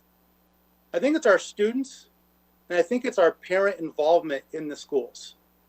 And if you've been around our parents and if you've been around our students, we get involved in a whole heck of a lot. Daily, weekly, by the hour, right? If somebody needs help. But I think our parents support our school and our teachers more than I've seen in almost any other district. So I think our students are our strengths, but I think more importantly, these parents get involved in just about everything. And you see emails, so you know how involved some of our parents are. I think the staff, I've had, again, 2 students that went through Warner and North Farmington, 2 that are going through elementary and middle school. The teachers are phenomenal. I'm married to one, and I see what she does every day, and I know what these teachers are doing, including what they've done in this pandemic and how they offer extra hours and are working on Sundays. When I get a 4 o'clock in the morning email from a teacher, that staff is working overtime. So we have the talent here. We have talent in all the schools. And I think those 2 things are some of our biggest strengths. Our weakness, quite frankly, is our leadership. My daughter is going to be in 9th grade next year. And since she started kindergarten here in Farmington, we're on our 4th superintendent. 4th. We need a long-term vision. We need the board, along with the superintendent, to build something that doesn't get chopped up and redone every 2 years. So we need sustainable leadership and a plan done by all of us, including the community, that this superintendent will take and lead us for the next decade. Not 12 months, not 18 months. We need longevity in leadership. And we need accountability and transparency. We tell our kids that all the time, right? I tell my kids all the time, eat your fruits and vegetables, but yet I want to have a Big Mac and a Coke. How does that work? So we need accountability. And so if people aren't doing their job, we need to retrain them, or we need to find people that are willing to do that job, because we need to continue to attract high-end talent to the district. And back to Ms. Smith's comment about the emails she got from all the students and the way they're treated, both racially and diversity and, LGBT, we need transparency from all of us. So if we're getting those issues and we're seeing those issues, we need to see it and talk about it and have everyone understand what we are feeling across the entire community.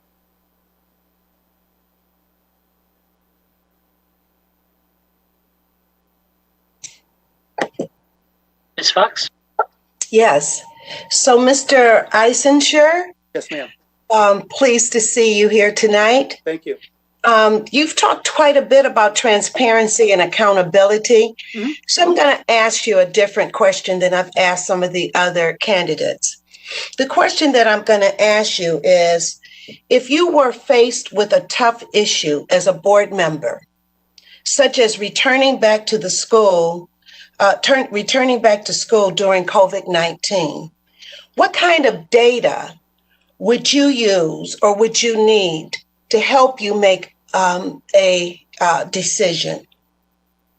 Thank you. I'm so glad you asked that, because I thought about that question every night since March 13th when we closed the schools because of COVID-19. One of my favorite words that all of our teachers use is modeling, right? If you've seen your teachers on a Zoom meet or Google Meet, you heard, I'm going to model this for the students, right? One of the things I think we need to do is look at the districts around us: West Bloomfield, Oxford, Livonia, Sorrows, Mercy, right? We're competing with private schools and parochial schools. How are they back in school since August? How do we model what they're doing? Have we picked up the phone and talked to the superintendent and the curriculum director and all the folks that have put the plan in place for those districts to get them back into school, and how they've done it successfully and how haven't they, right? So we can model, as our teachers use that term quite often on their meets, what other districts have done since August successfully, and they'll tell us what hasn't worked. I think that data is very important in making those decisions. I think we have a lot of data, right? I think we've done so many surveys as a parent. What do we want to see? Do you want VLP? Do you not? How many people want to come back, in the morning, in the afternoon? We have the data. And so now what we need to do is we need to give those parents the choice, right? Everyone needs to have the choice. If you don't want to go back to school, you don't have to. We'll give you a virtual option. It's there for your student. And if you feel unsafe, it's okay. We understand. You can stay at home and have virtual. But if we deem it safe to have half days or full days for some of our schools, and we can model that and use data from other schools and how they've done it successfully, then let's give the choice to the other 50% of the population here in Farmington Hills that would like to go back to school, and let's do it appropriately, like West Bloomfield and Oxford and Livonia and Sorrows and Mercy and others have done since August. So I think all those schools offer us data, and I'm sure many of you or people in our administration either used to work there, have relationships there, and we could pick up the phone and pretty quickly probably understand how to do this successfully. And we've given everyone in the community an option. We haven't left anybody behind in giving them an option on whether to return to school or whether to stay home and be virtual as we continue to get through this. Thank you. Thank you. Good evening, and thank you for coming tonight. Thank you. I'm going to put a little bit different spin on this, but it's the same question. You said you have children in the district and your wife is a teacher, so I think the expression is you've got skin in the game. So as a board member, you're going to be asked to make decisions where you must put aside what's best for you, what's best for your family, for your friends, and your school, and do what's best for students in the district. So can you just explain what this means to you?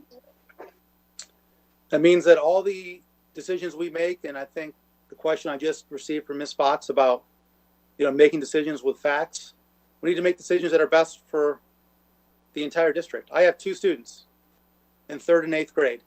And so if you came to me tomorrow and said their school has to close because of budget reasons, because we have a shortfall, and we're going to consolidate another elementary, and that's the prudent thing to do for the district to help us have a better long-term vision, yeah, they'll be sad and they'll be upset, but we have to do it.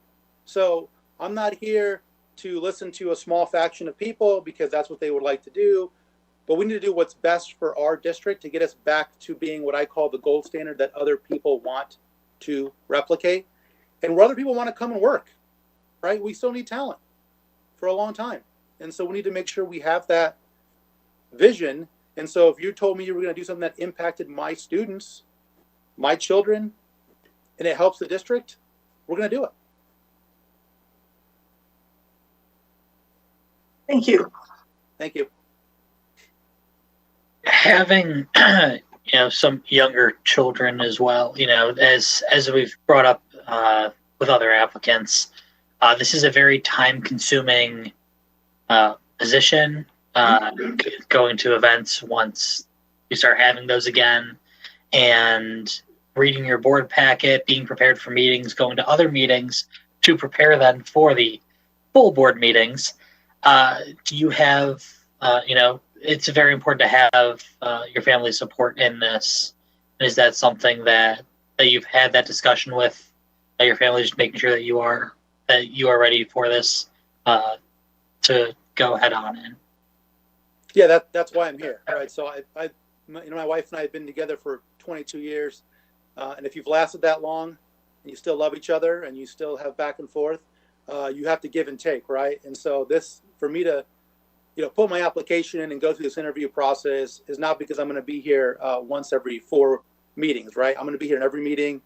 And if it's important enough for us to be there and decide, I need to be in every meeting. So I have her full support, my kids' full support. We've had a back and forth where I used to be the breadwinner and she used to be the breadwinner, and I used to do some of the kids' things and she used to do a lot of the kids' things. So, we know how that works, but we've committed fully for me to be here in every single meeting that I need to be at and everything I need to attend, because it's that important for us to get this right. Because I have 10 more years with a son in 3rd grade and a daughter in 8th grade. So I need to be part of this so we make this work. Ms. Smith? I'm going to address the elephant in the room because I'm transparent.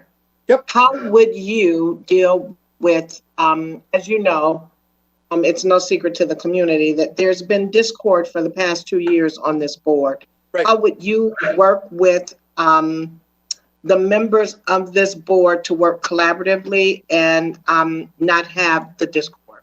Thank you. Thank you. That's a great question. And here's what I wrote, because I thought I was going to get this question about, how do we work as one, right? It's very simple in my eyes. It's about the kids. It's about the parents. It's about the teachers. It's about the community, right? It's about the kids. It's about the parents. It's about the teachers. It's about the community. If we can remember those 4 things, right? Every decision we make, everything we talk about, it's about the kids. It's about the parents. It's about the teachers. It's about the community. Then we won't have any more discord. We can disagree, but we vote on things, correct? So we can have conversations. We don't need to name call. We just need to respect each other's opinions. And instead of, using some language that maybe isn't appropriate or just shouting down someone's idea, we listen, we vote, we take in information, but we remember it's about the kids, it's about the parents, it's about the teachers, it's about the community. It's as simple as I can make it. Every decision, every time, every meeting. That's what we're deciding. Thank you. Thank you.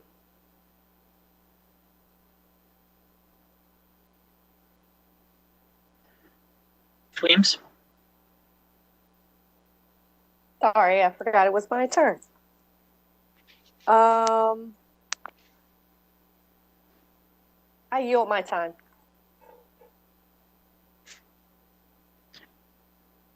Dr. Blatt? Is there anything additional you'd like to share with us that we haven't asked you about so far?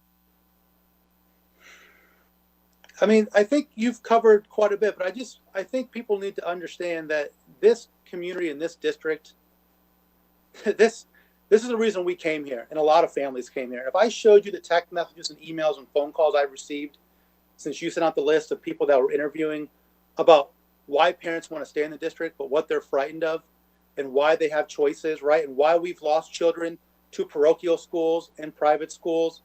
My wife is also a private math tutor and tutors a lot of kids in the district. from a lot of different schools in the district. And the talent is here. The kids are here. The quality of education is here, right? So we just need to remember that we need to focus on the kids and delivering to them a high quality, equal education to every single one of them. And that's why I'm here, right? I grew up in a small farm town in Nebraska that didn't have any resources. And, you know, those teachers took me under their wing and taught me English and got me to where I am today. My mom didn't speak English either. So here we are, two of us learning English together through a public school in a town of 2,000 people in Nebraska. Okay? The teachers are here. The students are here. Now we need to do what they deem most important, which is create a vision, hire a superintendent, build a back to school plan that we can model and use data from other school districts. And back to Ms. Smith's comments, we need to be dealing with these diversity issues head on, not just talking about them. And so from my standpoint, if we can do all that, you'll see people come here. You'll see, I think our population will grow. I think we'll be the envy of the school district, of the Oakland County school districts. Truly believe that. Ms. Fox? I yield my time. Thank you. Ms. Heinrich? Oh, wow. Okay, so one of the questions, is there anything that you would like to ask the board? We talk a lot about the diversity issues in the district. What type of training do the staff, do the administrators, does the board, what do we provide and give to all of our folks in the Farmington community on that subject?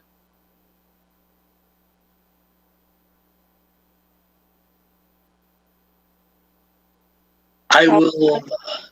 I was going to say, I asked a question, but I don't have to answer that, do I? Because I'm the new board member and I'm looking at Dr. Goodrum. And I'm like, that's a question for Dr. Goodrum. That's exactly what I was going to say. And luckily we do have Dr. Goodrum here. There's about 2 minutes left, just so everyone's aware. Okay, I'm going to try to be very quick. So we have in staff meetings, so we've tried to focus a lot of it at the local level. And so in staff meetings and things of that nature, so I'm talking about things that everyone receives, because we also, so we have a diversity component annually throughout the year at staff meetings. However, we have so far had for teachers. For staff, we have been involved in numerous diversity initiatives for administrators. It has been a part of our leadership team. So we've had that for about the last, I want to say 5 or 6 years, where we have been very focused on work that deals with diversity, equity, and inclusion. But as far as our teachers outside of what our administrators then take to our classrooms, we have not had compulsory training. We do have an anti-racist institute, which is pretty intensive. So we only have about 30 people per session, and that is voluntary. That is kind of the stance that we have historically taken. Again, we have a lot of voluntary book studies and things of that nature. But oftentimes we're preaching to the choir, and I want to give you the time to respond to what I said, and you have 30 seconds. No, thank you for that. And that's the reason for my questions. I think, I'd like to be part of the things to do more, right? So, when I came to the U.S., I know I was made fun of because I couldn't speak English, and I had a dad of, deep South American heritage, and I was the only one that didn't celebrate Christmas because, we're the only Jewish family in a small farm town in Nebraska. So I heard those things. And then when we raised my wife's niece and nephew, who are both African American, who went to North Farmington and Warner, I saw things. I saw how people are treated at Warner and at North Farmington by a number of folks. So I'd like to be part of that. I'd like to help you and the board bring that to everyone. Thank you. That's your time. That's why I asked the question. Thank you. So now you have 1 minute for closing remarks, and I will start that timer when you begin speaking. Thank you. Well, I just wanted to thank everyone for letting me share my thoughts on the district and how I can be part of the district's future success. If I'm selected, I'm going to work tirelessly with the board, the community, the teachers, the students, the parents, And we're going to build a long-term vision to get our kids back to school safely. In hiring a new superintendent who will be here for the long haul, so we can have one superintendent who guides us through the next decade or so and be part of a solution to treat all students equally. As I said before, I'm going to kind of leave everybody with this. In every meeting, in every conversation, in every staff meeting, and every time we get together, it's about the kids, it's about the parents, it's about the teachers, it's about the community. Thank you. Thank you. Okay, Mr. Eisenscher, I'll be moving you back to attendee. Thank you. And next is Kevin Hammer.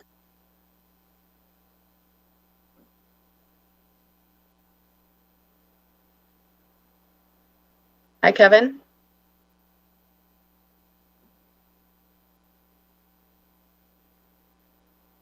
Kevin, can you hear us? I'm trying to get my bit, hit the button. There we go. There we go. Hello, everyone.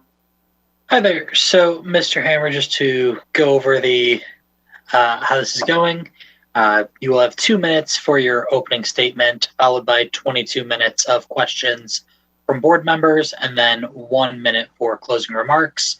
I have paper signs that will give you an alert with 10, 5, 2 minutes left, as well as 30 seconds left. And so just to keep you aware of the time. So you will be able to start your 2-minute opening statement, and I will start the timer when you begin. Okay, I'm all set. Again, good evening. My name is Kevin Hammer. Education is the most important function of a state and local government, and it's the most consequential activity in our community.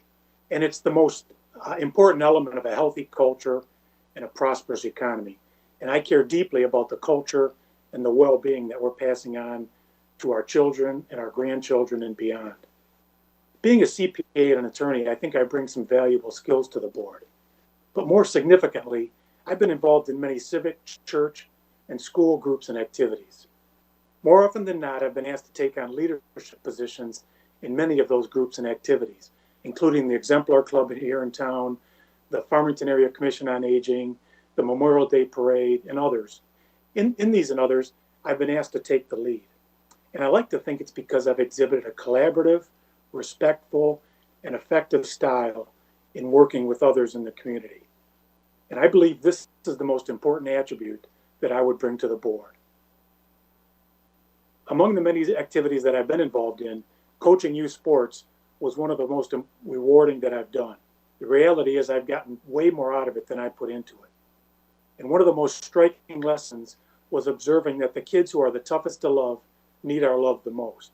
That's why I want to learn and implement the best methods for closing the achievement gap, including improving the relationship between teachers, parents and guardians, and the students. Finally, I want to make Farmington Public Schools a top district again. When my wife and I moved to Farmington Hills, when we were first married 34 years ago, Farmington Public Schools was a top district.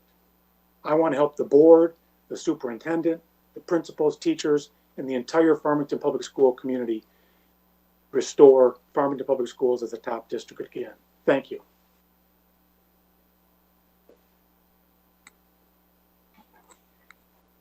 Thank you. We had a bunch of people yielding their time at the end of that last rotation. Dr. Blau, did you ask a question at the end, or did you yield your time? I think Mrs. Heinrich was the last person to ask a question. Yeah. Just checking. So that means I am up next. So I will start this. So thank you for applying for this position. I know after running, you definitely take a lot out of the entire process. What is something that you could have told yourself at the beginning of your campaign that you learned by the end of it? Well, yeah, Good. First of all, it's good to see you all that I saw met virtually on the campaign trail. Cheryl and Claudia and let's see, who else was in that campaign? But anyway, the campaign was good fun. It was good to meet all of you. What did I learn from the campaign? I would say, it was great to get to know the superintendent and his what he referred to as his cabinet. They're some highly qualified individuals, and I was really heartened by their expertise, their personalities, and one thing I took out of that campaign was that I would certainly look forward to working with them. They're capable, they're personable, and I would definitely look forward to working with them.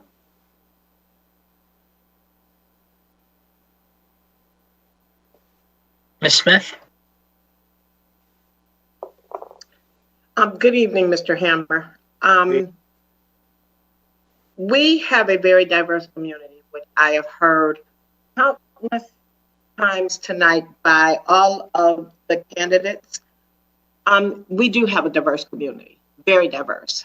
And, but with that being said, we had several students in our community a couple of months ago write to our board, not just of color, but of different ethnicities, socially, most of them financially unhealthy, our parents that had students that had special needs, and our gay LGBTQ community. How would you as a board member address these issues and work with us in the community to deal with these issues with the students that are having these issues? Yes. Well, first of all, I think the overarching goal for our district should be that we treat every child the same, give every child the same opportunity in the classroom so they have the best opportunity for success in the future, whether it's in a career through maybe our CTE program or getting them college ready. In my opinion, that's the best long-term solution for every one of our children. With regard to individual children, I would work with the administration, as I said, our capable administration, to make sure that if there were any problems with individual children, that they were addressed. Thank you. You're welcome. Thank you. Mr. Hammer, how would you handle a situation where a parent contacted you as a board member to discuss a problem his or her child was having with a teacher or administrator? Yes, well, I think first of all, I'm sure there's a policy on the chain of authority for matters involving children. So of course, the first thing I would do is refer it back to the superintendent's office, I suppose, to align that circumstance with the proper chain of authority. I think we're certainly out of our lane when we start getting involved in individual cases within our schools. Does that answer your question? Yes, it does. Thank you. You're welcome. Good evening, Mr. Hammer. Good to see you. Good to see you. What do you see as our district's greatest strengths? And what are those areas that you feel are in the most need of attention? And if you have any ideas about things that you'd like to see happen in our district, we'd love to hear them. Yes. Well, I think our greatest strengths has to be our teachers. That's where the rubber meets the road in education, of course. And we have to do whatever we can to recruit the best teachers and to retain the best teachers and to continue to develop the best teachers. That's got to be our strength. And I know I've heard that there are great teachers in our district. So that's got to be the strength. That's got to be our strength. And of course, the principals that lead in the building, I would say the same thing.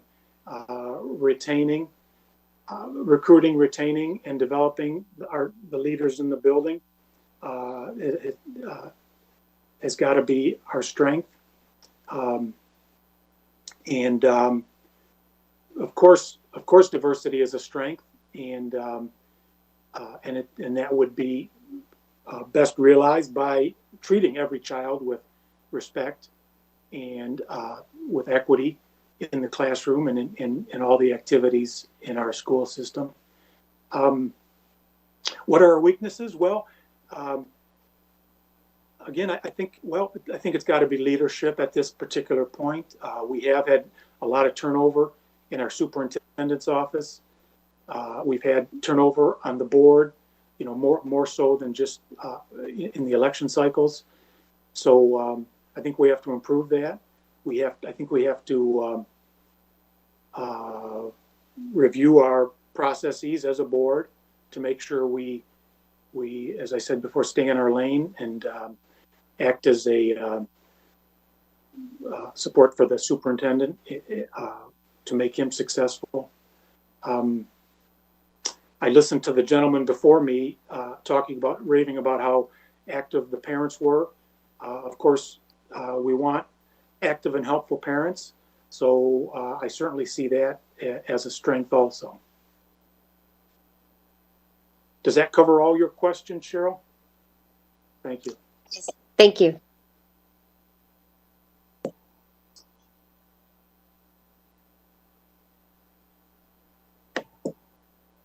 Ms. Fox? Yes. Good evening, Mr. Hammer. Good evening. It's nice to see you again. Good to see you again. Yes, I'm Mabel Fox, and I was the third candidate with Claudia and Cheryl. Sorry, I forgot. How could you forget me? I know, I'm sorry. You dropped off my screen here. That's okay. I thought I'd kid with you a little bit. So my question to you is, if you would not mind telling me why you think transparency and accountability is important to this district. Yes, well, it's absolutely necessary. We couldn't function unless, we shouldn't function without knowing that the public has a right to know everything we're doing. That would be number one, but also we should, make sure that we're accountable and transparent fully with the community. It's a given. We owe that to the community, to the families, to the taxpayers, to be totally forthright and transparent.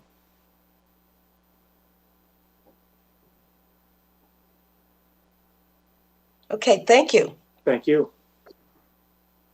All right, good evening. Thank you for coming, Mr. Hammer. And yes. I'm going to deviate a little bit from my traditional line of questioning just because I know your children have graduated from the district, but you caught my attention in your opening statement. You talked about the closing the achievement gap. So can you maybe elaborate on that a little bit? Just tell us what you believe is needed to try and eliminate the achievement gap and why. Right. Well, that's what's needed. I referred in my opening. First of all, let me say, our children are grown. They've all graduated from college, a couple graduate degrees in there, and they've all moved on and they're on their own. They did not go to Farmington Public Schools. They attended Catholic schools. So just to clarify that. But the achievement gap, that's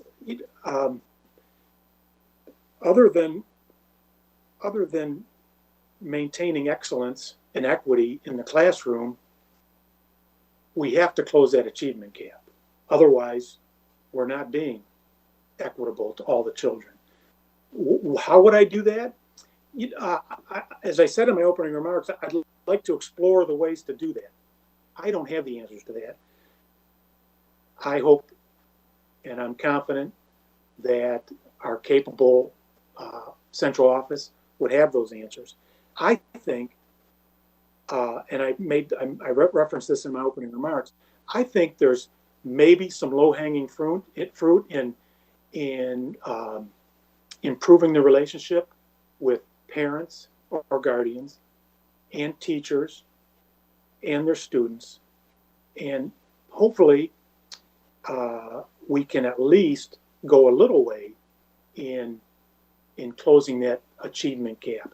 I'm wondering whether there are parents out there who, for whatever reason, whether it's anxiety, fear, a lack of awareness of what's going on in the classroom, maybe they didn't go very far in school, whatever the reason is, I'd like to look at that factor, among others, in best practices in closing the achievement gap, and do the best we can in closing that achievement gap. It's absolutely necessary, and it's not only necessary for those who are on the bottom end of that achievement scale, but it's important for even the students at the top too. They're going to do better when all of the kids do better. And and also, as I said in my opening remarks, I spent a lot of time with kids as our children were going through school. I coached a lot of teams, and I spent time in the classroom in great books programs and things like that. And I noticed there are kids out there who, like I said, that those who are the toughest to love need our love the most. And I think we could maybe go a long way in making sure, through working with parents and guardians and teachers, making sure less kids fall through the cracks.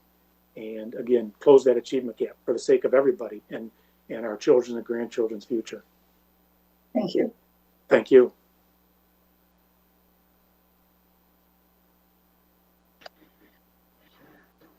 So one thing I noticed on your in your application was a lot of the things that you've done in our community have been focused at the city level, including city commissions, things with Memorial Day parade, things like that. And we're in an interesting time where there are two vacancies, one on school board and one for city council. And so I'm wondering why the school board? Yeah, well, thanks, Zach. I had a couple of people ask me that question on the campaign trail, and I said I said this in the opening remarks. I don't think there's anything more important than that. Any more important thing we do than educate our kids, and I'm convinced of that. And if I'm going to make a difference anywhere, it's going to be there. Our kids are our future, and I strongly believe that, and that's why I would like to sit on the school board to do whatever I can, bring whatever talents I can, and help in that regard. Thank you. Ms. Smith? Thank you, Mr. Rich. Mr. Hammer, I'm not going to, in a better term, sugarcoat this. We all know that this community, this board has had some challenges in the past 2 years, some very hard dysfunction. And we would like to know how you would handle situations that have occurred, and how would you work with the board to not only be transparent, but work with us as a whole without going into anything and sharing anything. I mean, because you do know as a board member, your role only is to govern the superintendent, not to govern and fix the board. So what would your role be as a board member by coming in, working with us as a board, as a whole, as colleagues, and not cause any discord. Thank you. Well, I would be one of 7 duly elected or appointed board members, and that's what I am. One voice on a board of 7. And as I said in my opening remarks, I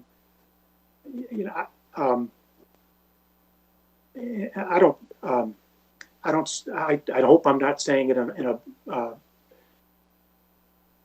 unhumble manner, but I've been asked to lead in the past, and like I said, I like to think it's because I've showed a level of competency and civility and collaborativeness in the groups that I've been involved in, and that's all that I try to be is competent and collaborative and helpful in achieving whatever the goal and vision of the group is. I try not to get too excited. I try not to get personal, and I don't know why that is. I think I'm pretty good at it. Maybe it was being the 6th out of 8 child in a household. I don't know why that is, but I think I work pretty well with people, and I try to keep myself focused on what our goal is, and that's to improve our children, educate our children as best we can. Thank you. Mr. Hammer, how do you feel about charter schools and vouchers, and why? Yeah, I think, I do. I must say, I do think competition in general is a good thing. I don't know, and I think it's worked well. Charter schools, vouchers have worked well in some situations. I've recently read a book, a few years ago, read a book by the former chancellor of the New York public schools, and he improved their district. He improved the New York public schools quite a bit, and one of his tools was working with and expanding the charter schools program. Now, in New York is a lot different than Farmington Hills. Whether that model works in Farmington Hills, again, although generally I think I would be in favor of that sort of competition, I think we're better off in Farmington Hills working with what we have, just based on the size of the district, the infrastructure we already have in place. I think,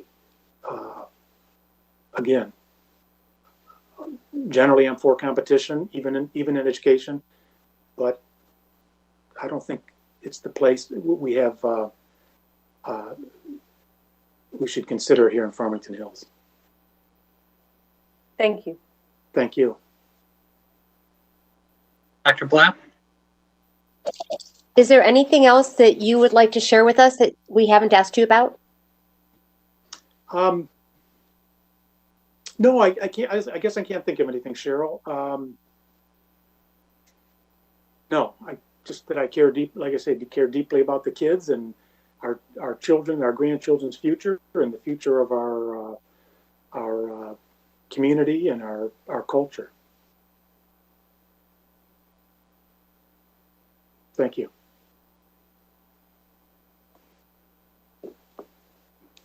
Ms. Fox?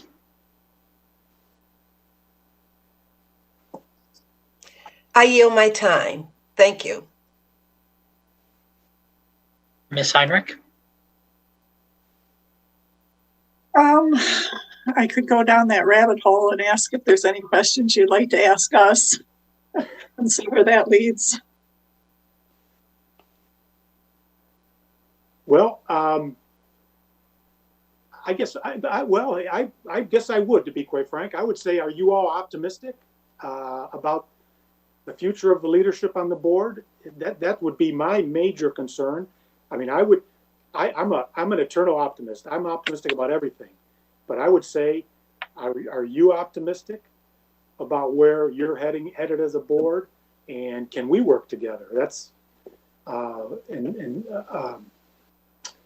in hiring, recruiting, hiring, and retaining leadership in our district. I think that's what we need. We've had too much turnover, and I would like to know if you think like me, as an optimist, that we can do this. Well, since I asked the question, Cheryl has her hand up, but since I asked the question, I'm gonna go with that because I think I'm a good person to ask that because Miss Smith's been asking some tough questions. How are you going to deal with that? And my first board meeting, I was a dissenting vote, and I'm optimistic because I feel that as a board member, it's everyone's responsibility to express their opinion.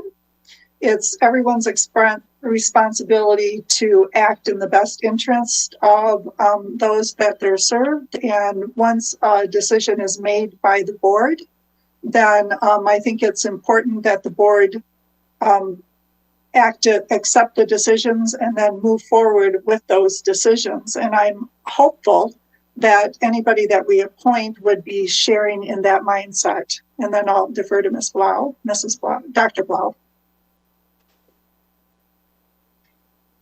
This past week was a very difficult week for any board member, and for those of us who are brand new, especially so. I am so impressed by the degree to which all of us collaborated together, supporting one another. The board members with experience really reached out to the three of us who are new and helped us navigate the situation and the decision-making process, not in terms of which way we were voting, but just in terms of the process. And I already feel that we are really a tightly knit group in support of one another in terms of being respectful of each other's opinions and points of view. And so that's the time that we have. Ms. Smith, 30 seconds. That'll be perfect because I'd like to address some things. The questions that I bring to the board, this is a board. The questions that I bring, they're not hard questions to ask and answer. We have candidates that are running for this position, and they need to know that there's going to be some things that are going to come up before them that they're going to have to deal with. I am here for the betterment of these students and the staff. As far as supporting this board, I will always support this board in their decisions if they're ethical. Thank you.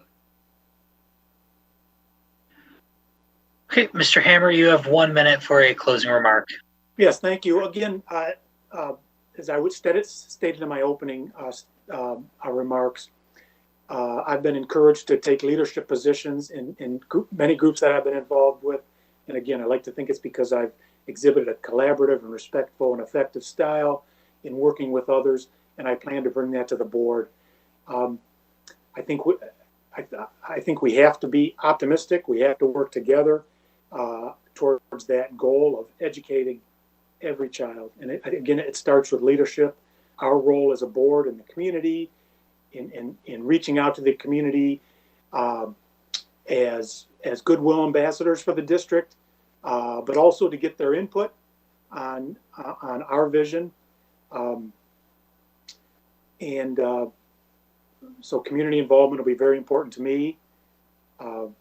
And again, I hope you'll consider me seriously for this position. I've been involved in many things in the community in the past, and the thing I care most about is the well-being of our children and our children and grandchildren's future. Thank you. That's time. Thank you.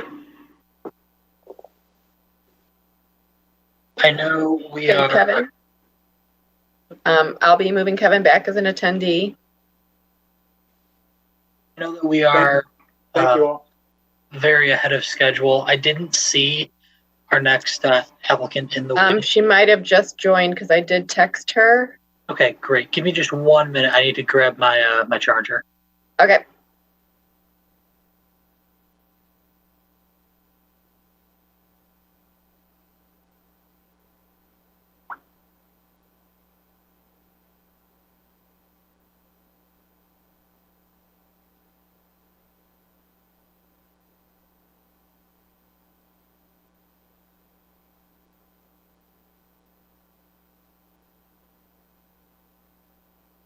Claudia, this is the book that I have for you. Awesome. Thank you. It's really awesome. The author is the professor of applied mathematics at Cornell. He's the world's most highly cited mathematician, but the way he talks about math is really refreshing, humorous, even delightful. Good. So I this is, I love to read, so thank you. I will look forward to looking at reading it, and we can have a book discussion if you read it. So I'm reading it, okay. but not done yet. So Hey, I would Sharon, love to what's the title of that? What's the title of that? It's called The Joy of X, a guided tour of math from 1 to infinity. Oh my goodness. All right. Yeah. This is what came in the mail today. I don't know if any other board members got Oh, yes. it's this thick. I This is in addition to all the reading materials we got from the district. So yes, yes. Well, step by step, page at a time, right? Yep. We're doing it to the best of our ability, Alrighty. Hey, Zach, I had to, I re-emailed her the link. She was having a difficulty getting in. So we just need to wait a minute to see if she can get in. Sounds good. Zach, after the interviews, can we take like a 5-minute just necessities break? Sure. Thanks. Or 3 minutes. I mean, I can be fast, but We'll go 5. okay. Yeah, let's do 5. We are doing great on time right now, and are currently about almost 20 some minutes ahead of schedule. Wow. Good. Should we take our necessities break now while we're waiting for our next candidate? We can do that. Let's do that. Why don't we do that? Okay, let's We'll mute do our mics. Okay, just a reminder that all of the attendees can hear conversations even when you're on break. Yes. Thank So you. let's say 8 minutes. So be back, and we'll start at 8:10. Thank you. Thank you.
Welcome back, everyone. It is 8:10, so we are reconvening.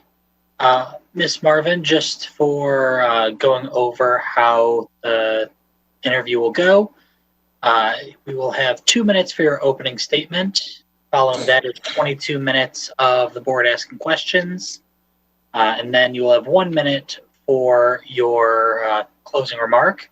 I will hold up signs to indicate when you have 10, 5, 2 minutes remaining, as well as 30 seconds remaining, just that you know where you're at. You will be able to start.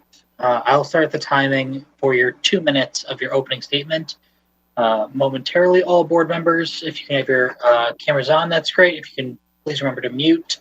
That would also be great, just so that we have everyone there and no feedback happening. Okay, Ms. Marvin, the floor is yours. I will begin the time when you begin speaking. Okay, thank you. You can hear me, correct? Okay. Yes. I decided to become a teacher when I was in 4th grade. My teacher was Miss Sawdon, and we called her Old Lady Sawdust. She would give us 10 minutes free time between reading and math, at which time she left the room. And when she left the room, chaos ensued. And I would just sit there with my whole body constricting, my head drooping, my shoulders drooping. And I felt that way because there was complete disorder. I was very uncomfortable with the knowledge that no one was in charge. And I decided to become a teacher because I never wanted anybody to feel the way that I did. So fast forward, and I did become a teacher, and I was committed first and foremost to making sure my students felt open and comfortable because they knew someone was in charge. Now, speaking to the issue of being in charge, due to the pandemic, I've had the opportunity to meet many of my neighbors that normally I would not have contact with. As I walk my dog, parents are with their kids at our subdivision playgrounds and on our bike paths and in the woods, just getting a necessary break. And we would get to know one another. And we would chit chat about the virus and about the weather and how Kroger no longer observes one-way aisles. And the subject would turn to the school system. And I witnessed the same physical reaction from when I was the little 4th grade girl. Moms and dads would have their heads hang down, shoulders droop, and then let out a sigh. And their words were pretty much the same. We love the teachers. We just feel that there's no leadership at the top. Now, although this might sound like a personal criticism, I truly do not mean it to be that way. I'm pursuing this vacancy because I believe I have the necessary ingredients of experience, personality, and communication skills to listen to our community and then blend in with all of you to lead the students. So thank you for this opportunity. Thank you. Ms. Heinrich asked the last question for our last candidate, so I'll ask the first one here. So we recently had board elections for this board. And so what changed that made you want to fill a spot on this board, and do you anticipate wanting to remain on this board in the future? Well, to answer the first part, I'm being actually very selfish. I find it to be at a really exciting time that your board is in right now. Because of the pandemic, it's going to end. And imagine the words post-pandemic. I can't wait to be part of the kids getting back to school, evaluating what they've learned during all this, reconnecting with everyone, and how history is going to teach us and what we learned from it. It's just reflecting on everything that's happened. I want to be part of it at your level because you encompass everything. You encompass the community, the students, the parents. You are at the top of everything, and not the top in a way of control, but in a way of asserting positive change.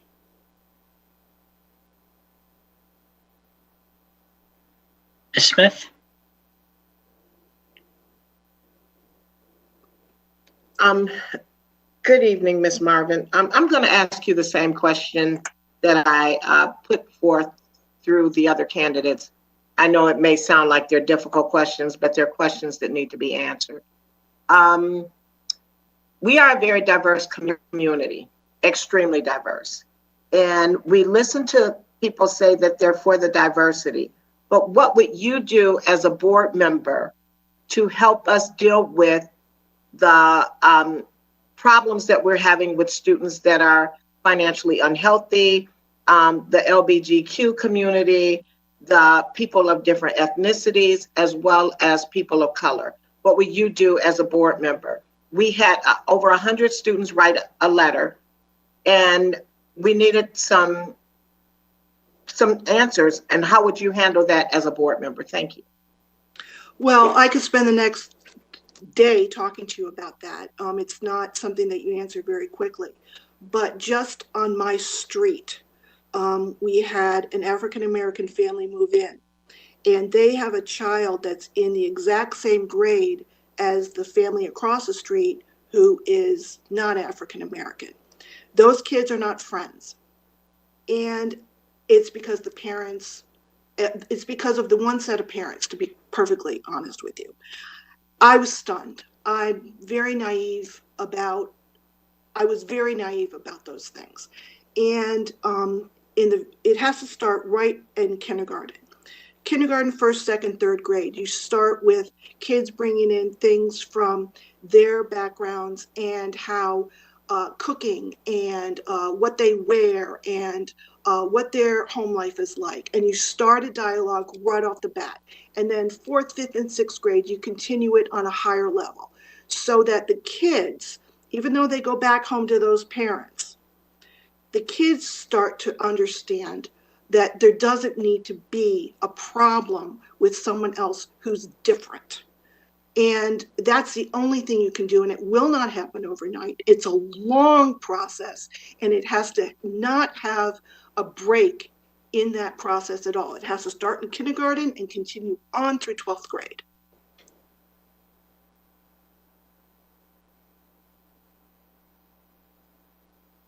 Thank you.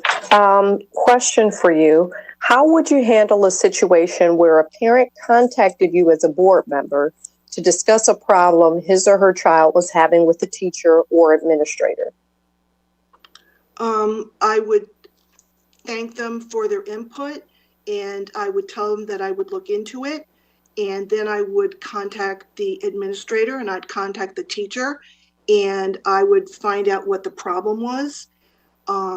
And then I would have the teacher and the administrator get back to them with feedback that they would give to me.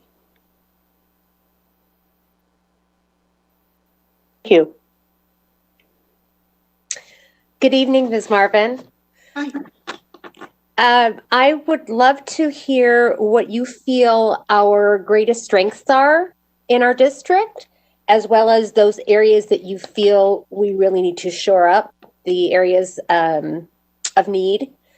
And if you have any ideas about what we might do in our district moving forward.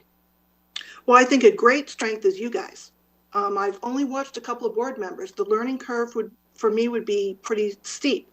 Like I said, I got involved in this because I found it to be a very exciting time, and this opening came up. So I do think you guys right there that I'm looking at are a strength. The kids, oh my gosh, they're great. I see them at the playground. I've really gotten to know the children in the neighborhood, and even my daughter who came to visit, she was walking with me as I was walking the dog, and all the kids were calling to me. She's like, "Mom, are you the most celebrated person in the neighborhood?" Because all the kids would know me. And it was through the parents then that I would talk about different kids that I had seen and how I thought that their kids could get involved with them because of this or that. And I just think that dialogue was so important and so meaningful.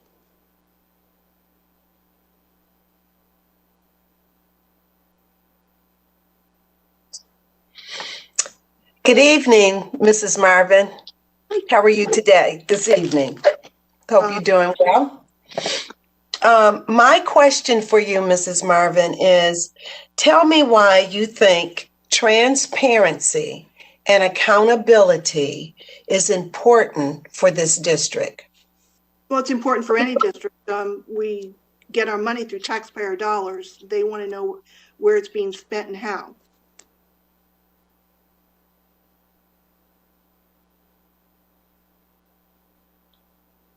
Okay, no elaboration on that? It's all money. I want when we sell our homes, I want people to move in because the school system, because they know how the money is being spent. They know that the kids are being well educated. I want people to come to Farmington Hills rather than Novi. I want people to come to Farmington Hills rather than West Bloomfield, because they know how our money's being spent and they're getting money back for their well-earned dollar. Okay, thank you. Good evening. Thank you for coming and speaking with us. My question is, at times you may be caught between legitimately opposing points of view. There may be a difference between your personal point of view and the policy or law that you're required to uphold as a trustee. How will you handle this? Just like in marriage, it's a compromise. Took my marriage vows. I would very seriously. I would take the vows to uphold Farmington Public Schools laws very seriously as well. I wouldn't consider it a conflict. The law is the law. The rules are the rules. The regulations are the regulations. Thank you.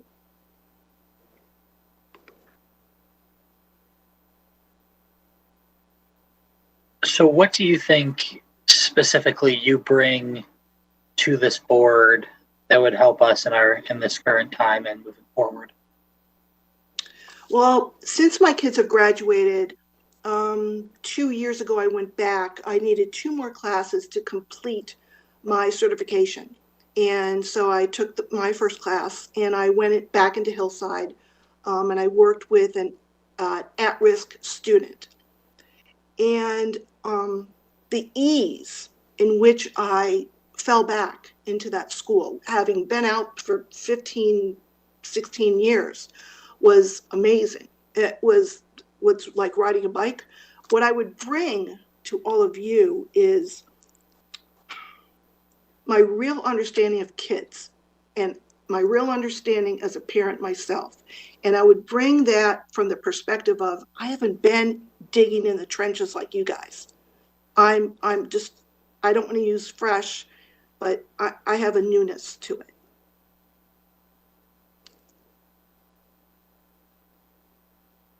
Ms. Smith?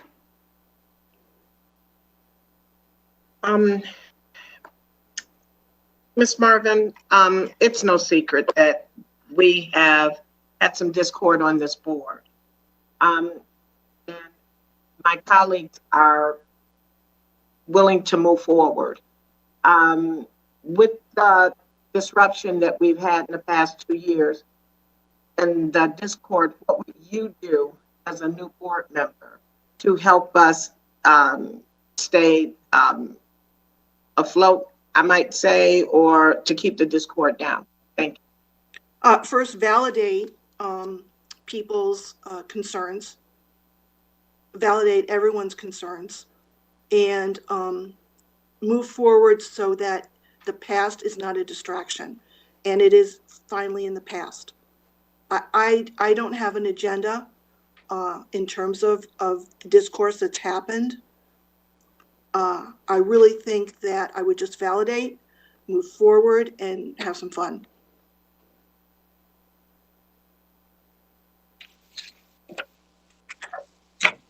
Thank you. Can you name 1 or 2 things you'd like to accomplish as a board member? Yes, actually, that was my closing statement to you. I want to bridge the gap between the high and the low, and I don't mean that in a negative way. We're only as strong as our weakest link. Find out where the weak link is and fix it. Fix it. Identify why. Delve in, roll up your sleeves, find out where is the weakest link and fix it.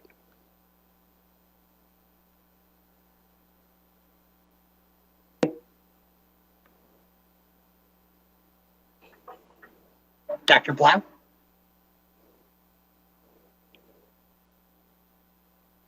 I yield my time.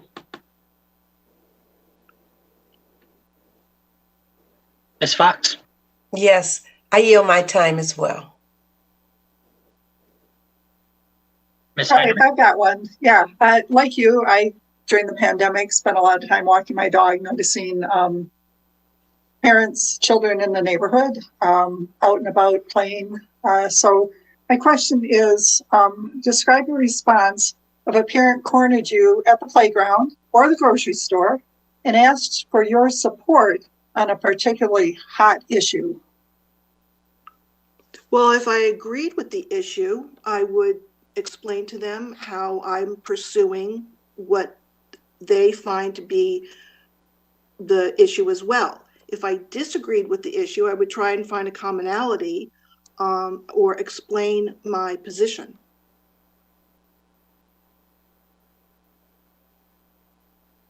Thank you.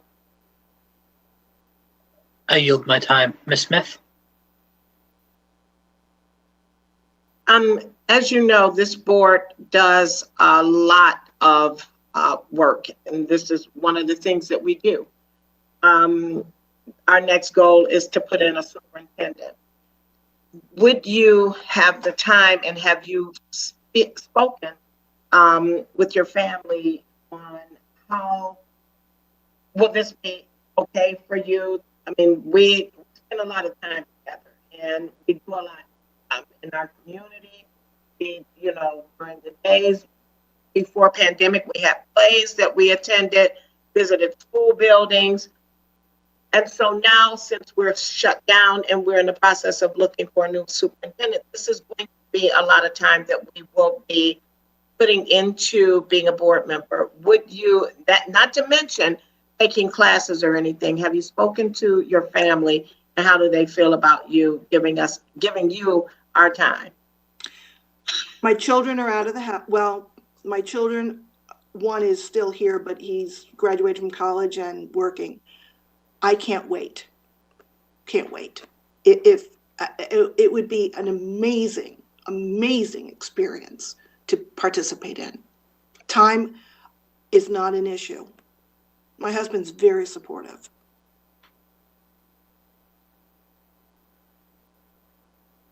Ms. Weems? I have no further questions. Mrs. Marvin is very efficient in her answers, so we've been able to cycle through a lot. So I yield my time. Thank you, Mrs. Marvin. You're welcome. I'll cycle through. Dr. Blau?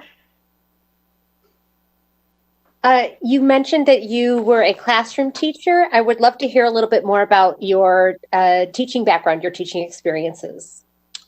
First year of teaching, I was a DC public school teacher. I had a 2-3 combination class. DC public schools was a challenging environment, not from a teaching perspective, but from an administrative perspective. If you were a non-tenured teacher, they would not renew your position in the building that you were in. They would put you on the substitute list, and then they would place you where they had an opening for the following year. I found that to be very disruptive, so I looked for another job. I found a job as a 4th grade classroom teacher in a school system outside of Philadelphia. My first year with them was 4th grade. I looped with the class to 5th grade and then stayed there until I moved here in Michigan. I was there about 7 years. Then I met this guy from Michigan. We ended up getting married. So I left that teaching position and came here to Michigan. I worked here for 2 years at school district in K-Pac, Michigan. And then Ron, my husband, got a new job and we moved here to Farmington Hills and I got pregnant.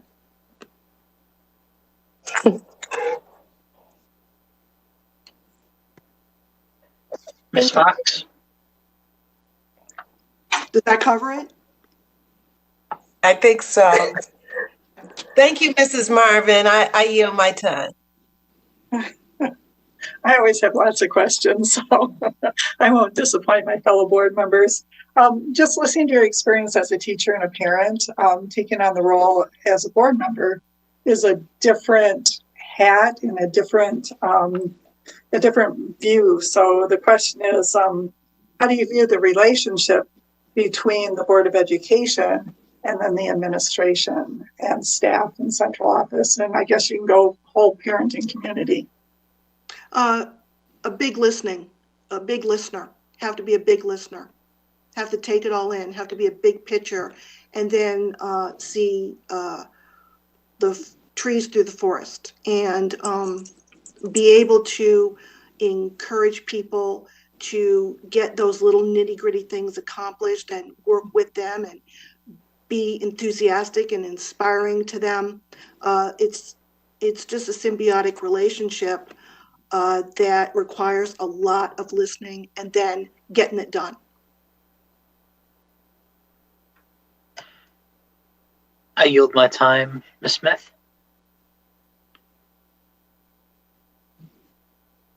I yield my time. I have no further questions. Back to Dr. Blau. Nor do I. Ms. Fox. Nor do I. Thank you so much. Okay. And Ms. Heinrich. I'm good. Thank you very much. Okay. With that, it is now time for your closing statement. So you'll have 1 minute. I'll let you know when you have 30 seconds remaining. Okay. So having an understanding that thankfully virtual learning has a shelf life as teachers become vaccinated in phase 1B. I'd like to look forward to 3 issues I wish to focus on.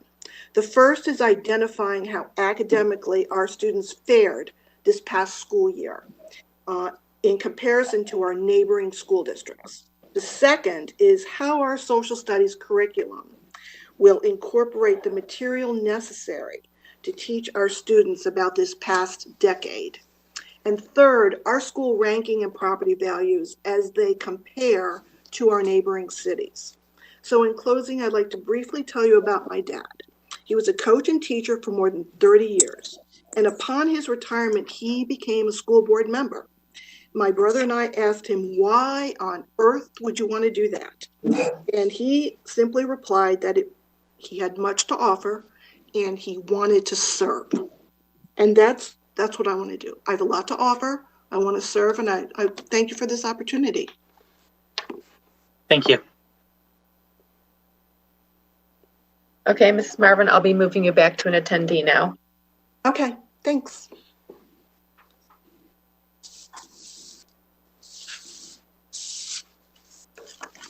Okay, so that concludes the interview portion of our agenda. Thank you to my fellow board members for really coming prepared, having your questions ready to go, and helping us ensure that this process is moving along. It's now time for public comment. We will start with those who wished to read their own. Okay, we'll start with Roxanne Fitzpatrick.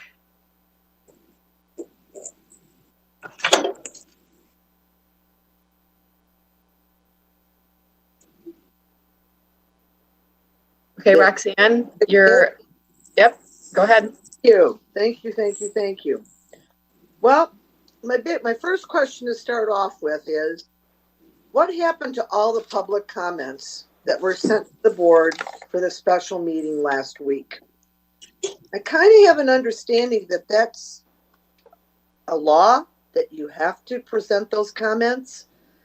And it seems like it would make a whole lot of sense that if there were comments, especially about not the school, people going back to school, but comments about the opening for the school board position, they should have been read. The next thing is back to school. I really feel that if the kids go back to school, the board members need to go back to the board office. I'm really upset over the last couple of months watching these board meetings, and half of the board members aren't even on here. You can't even see their face. I see them when they're on, half the time they're looking down as if they're on their cell phones. I want to make sure that they're truly listening to what's going on here. In November, the public voted for 3 new school board members. So why not take the next top vote candidate? We spent all night tonight, all of you did, with 3 new people who didn't run in November. How do you and how does the public even really know about them? If the public chooses a school board member, then the public should choose the replacement, not the board. I've gone back and forth, read and listened to all the interviews and the articles of those that had run in the November election, and I hope that all of you had done the same. Please be wise in your choice, as well as the public and the community are watching and wondering, what is their true agenda for running? We have lost an amazing superintendent, Dr. Robert Herrera, and the school district is now paying $200,000, basically based on a board member calling him a racist. And where exactly is that money coming from? President Rich spoke about the same board member at the last meeting, being accosted at a grocery store and told to just kill herself. Who witnessed this? The store manager? Was there a police report? No. Yet Mr. Rich spread this to the public. Hearsay, gossip, and just plain meanness is extremely damaging and is poisoning our district. The world is watching our district. Please think before you speak. Thank you. Before we go on to our next public comment, we don't typically respond to public comment, but as this is something that is a legal requirement, just I wanted to follow up since that was brought up. We did check with our district attorney, and it is not law that public comment needs to be read. If the meeting for that public comment was submitted for in anticipation of is canceled, that public comment does not need to be read. Ms. Buckley, we can go on to the next person. Okay, the next person is Kelly Carpenter Crawford. Go ahead, Kelly. Hi, good evening. Can you hear me? Yes. Yes. Dear board members and candidates, a hearty thank you to all who are currently serving and to those who have applied to fill this critical leadership role for our community. As a district parent and an active community member, I am writing to express my unwavering support for candidate Donald Walker. Having known and worked together with Donald, I have witnessed his strengths, his talents, and commitment that will make him an effective and trusted leader for our district. He is a highly effective communicator, a compassionate and active listener, a relationship builder, a strategic planner, and a creative problem solver. His experience as an engaged parent in the district, as well as an educator and administrator, have prepared him well to be of service to our students, staff, and families. Please place him in this position this evening and let him get to work with you all. Thank you so very much. Thank you. And the last one is from Kathryn Rusak. Hello there. Can you hear me? Yes. Excellent. Good evening. I'm writing to express my recommendation of Steve Goldberg for the open seat on the Farmington Public Schools Board of Education. I came to know Steve in recent years through our volunteer efforts supporting Hillside Elementary School. During that time, I served on the PTA board as membership chair from 2018 through 2020, and Steve was deeply involved with Hillside's Proud Dads Club.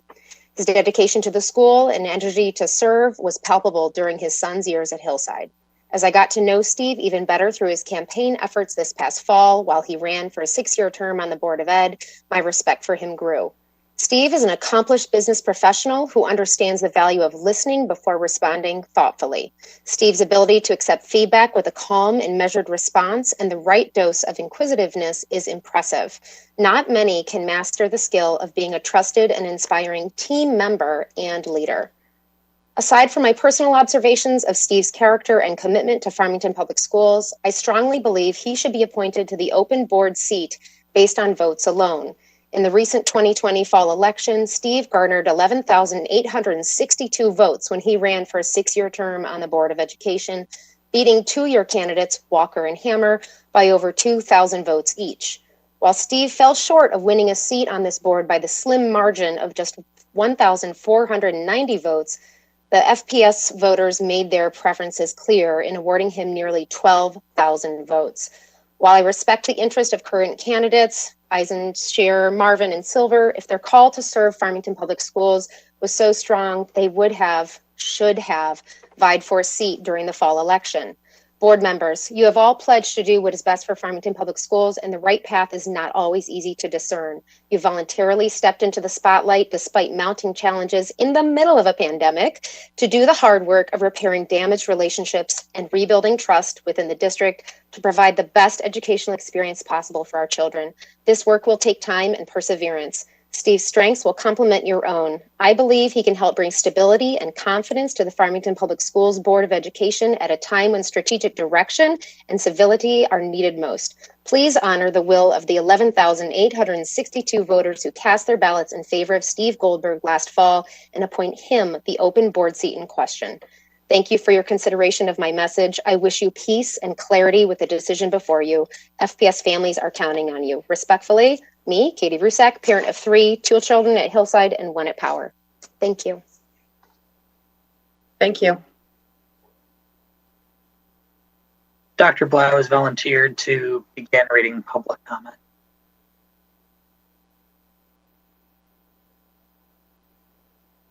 Okay, let's see. Just find the name. Sorry.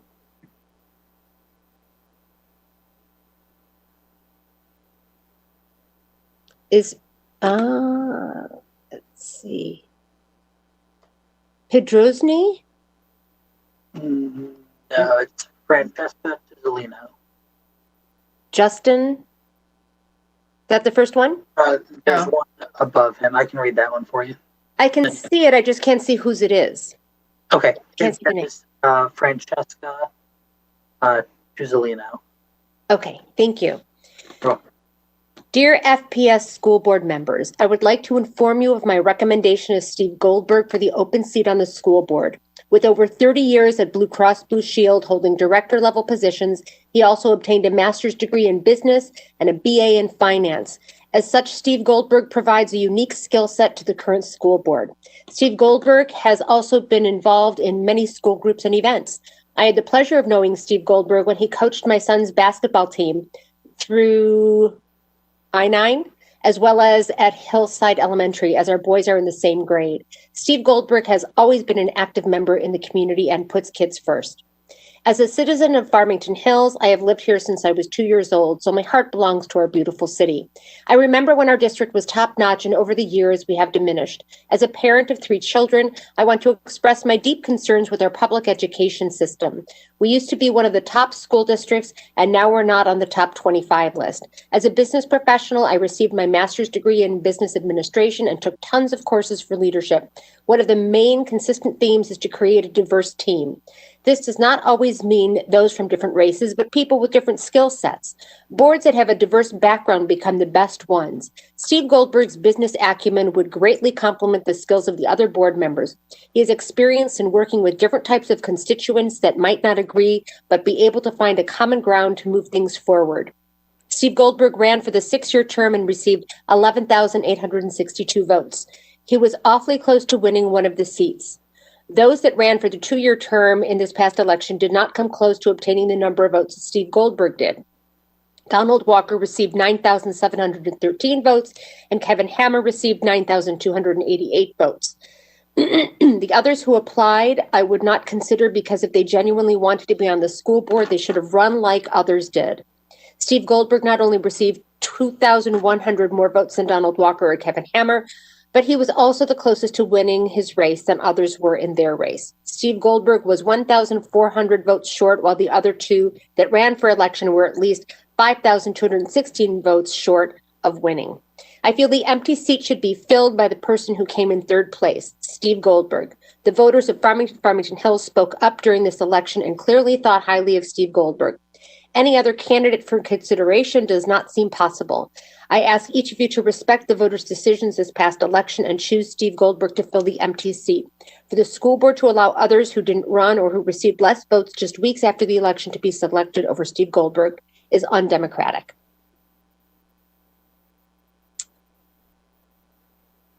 Just expand my window. Okay, next we have Justin Pedrusny. I am writing to voice my support of Steve Goldberg to fill a vacancy on the Farmington Public Schools Board of Education. I have known Steve for many years and have had the opportunity to coach youth sports with him, as well as participate in the Proud Dads Club at Hillside Elementary, where Steve served as the group president. I can say without a doubt, Steve will work tirelessly if appointed to the board, and he will add valuable insights, seeing as he is a parent in our school community. He is a valuable asset that the board should not pass up, and he will do great things for our schools and the students of FPS if appointed. Next, from Danielle Ware. Dear school board members, this school year, without a doubt, has been incredibly challenging for you, students, staff, and our entire community. You've had to make many tough decisions that have real-world impacts on everyone, all the while trying to make sure that our children's education continues to move forward. This is no doubt a daunting task, and you need fellow school board members, not just working hard, but working hard as a team.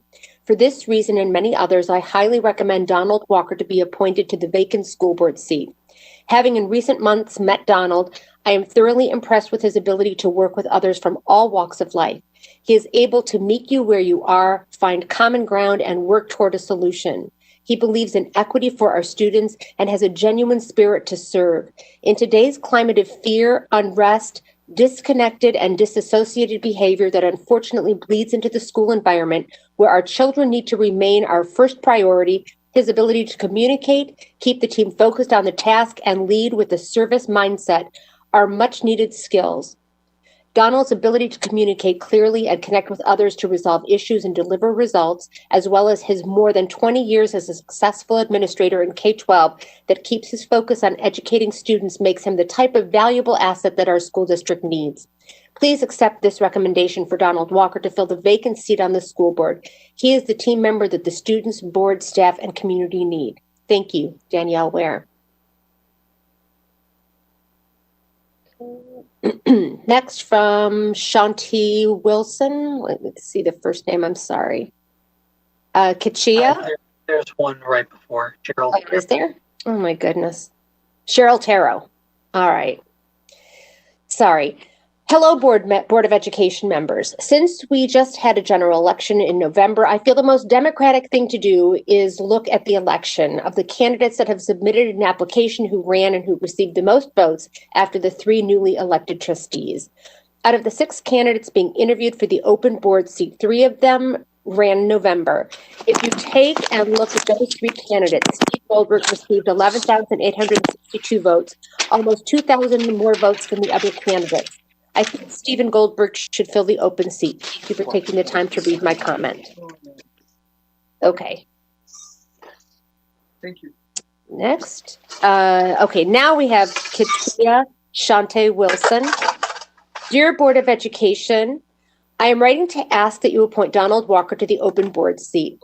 A few words about Mr. Walker. He is determined to make certain every child is given attention. He has a resume that boasts of his strengths in every aspect of education. He has excellent ideas for the board to consider based on his own lived experiences. Mr. Walker is an educator. He believes in social justice, equity, and fights for not only his children in the Farmington School District, but for all children. He is a resident of Farmington and works in the Detroit Public Schools Community District, so he has great depth of knowledge about how schools work from an employee as well as parent perspective. He is a leader and believes in the best for children, staff, and the greater Farmington community. I am proud to call him a friend, an ally, and a parent of one of my most promising students for the past 2 years. Mr. Walker will work tirelessly to help grow this board and community, and we will serve tirelessly as a member of the Board of Education. Mr. Walker has a clear mission. Number 1, create environments for students, teachers, and staff that are safe, compassionate, and encouraging. Number 2, bring desire and passion to his role as a board member through professionalism, good customer service, accessibility, accountability, and servant leadership. Number 3, open doors of opportunity for every student and staff member in Farmington Public Schools. He believes that together we can be a district of transformation. I believe in Mr. Walker because he believes in our students and our staff. Thank you for your time. Kachia Shantae Wilson, FPS parent and teacher, and I apologize if I've mispronounced your name. Next, we have Greg Walker. I am writing to provide my endorsement for Steve Goldberg for Board of Education. We interact often as our children attend Hillside Elementary together and are friends. I highly recommend Steve for the available board seat without reservation due to a sincere desire to improve FPS and the real-world business experience he will bring to the role. Next, Srila Datta. Dear board members, I am happy to know that Donald Walker is a candidate for the open position on the board. I have interacted with him in various community groups and have found him to be insightful, enthusiastic, open in his communication, and a natural leader who brings people together. The past year has been an extremely challenging time for our district and our board. Donald will bring a healing and calming presence and a voice of reason and empathy to the board. As a longtime resident of this community, I would like to express my strong support for his candidacy. Thank you. Next, Sunday Kathryn Taylor. Dear board trustees, I know the work before you is challenging. I am writing to encourage you to consider selecting Donald Walker to the open board seat vacated by the resignation of Pam Green. Mr. Walker not only has impeccable credentials as far as education and experience in the education system, he is a natural moderator who has the uncanny ability to listen to many different points of view, boil it down to what's most important to all involved, and come up with reasonable proposed solutions. I believe this skill will be invaluable as the district moves forward in these current uncertain times. I trust Mr. Walker to embrace educational excellence from a people-first perspective. Thank you for your time and consideration. Sunday Kathryn Taylor. Scroll down. Ah, my goodness.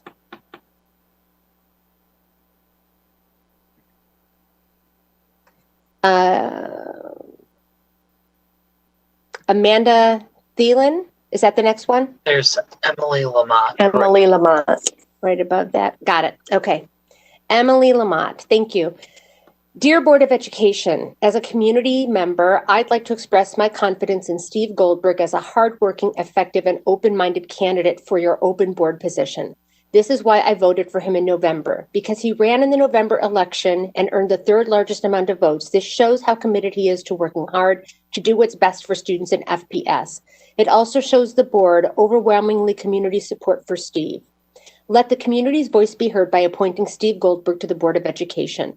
Finally, in honor of School Board Recognition Month, thank you for the tremendous amount of time, effort, and love you give to the Farmington Public Schools, districts, and students.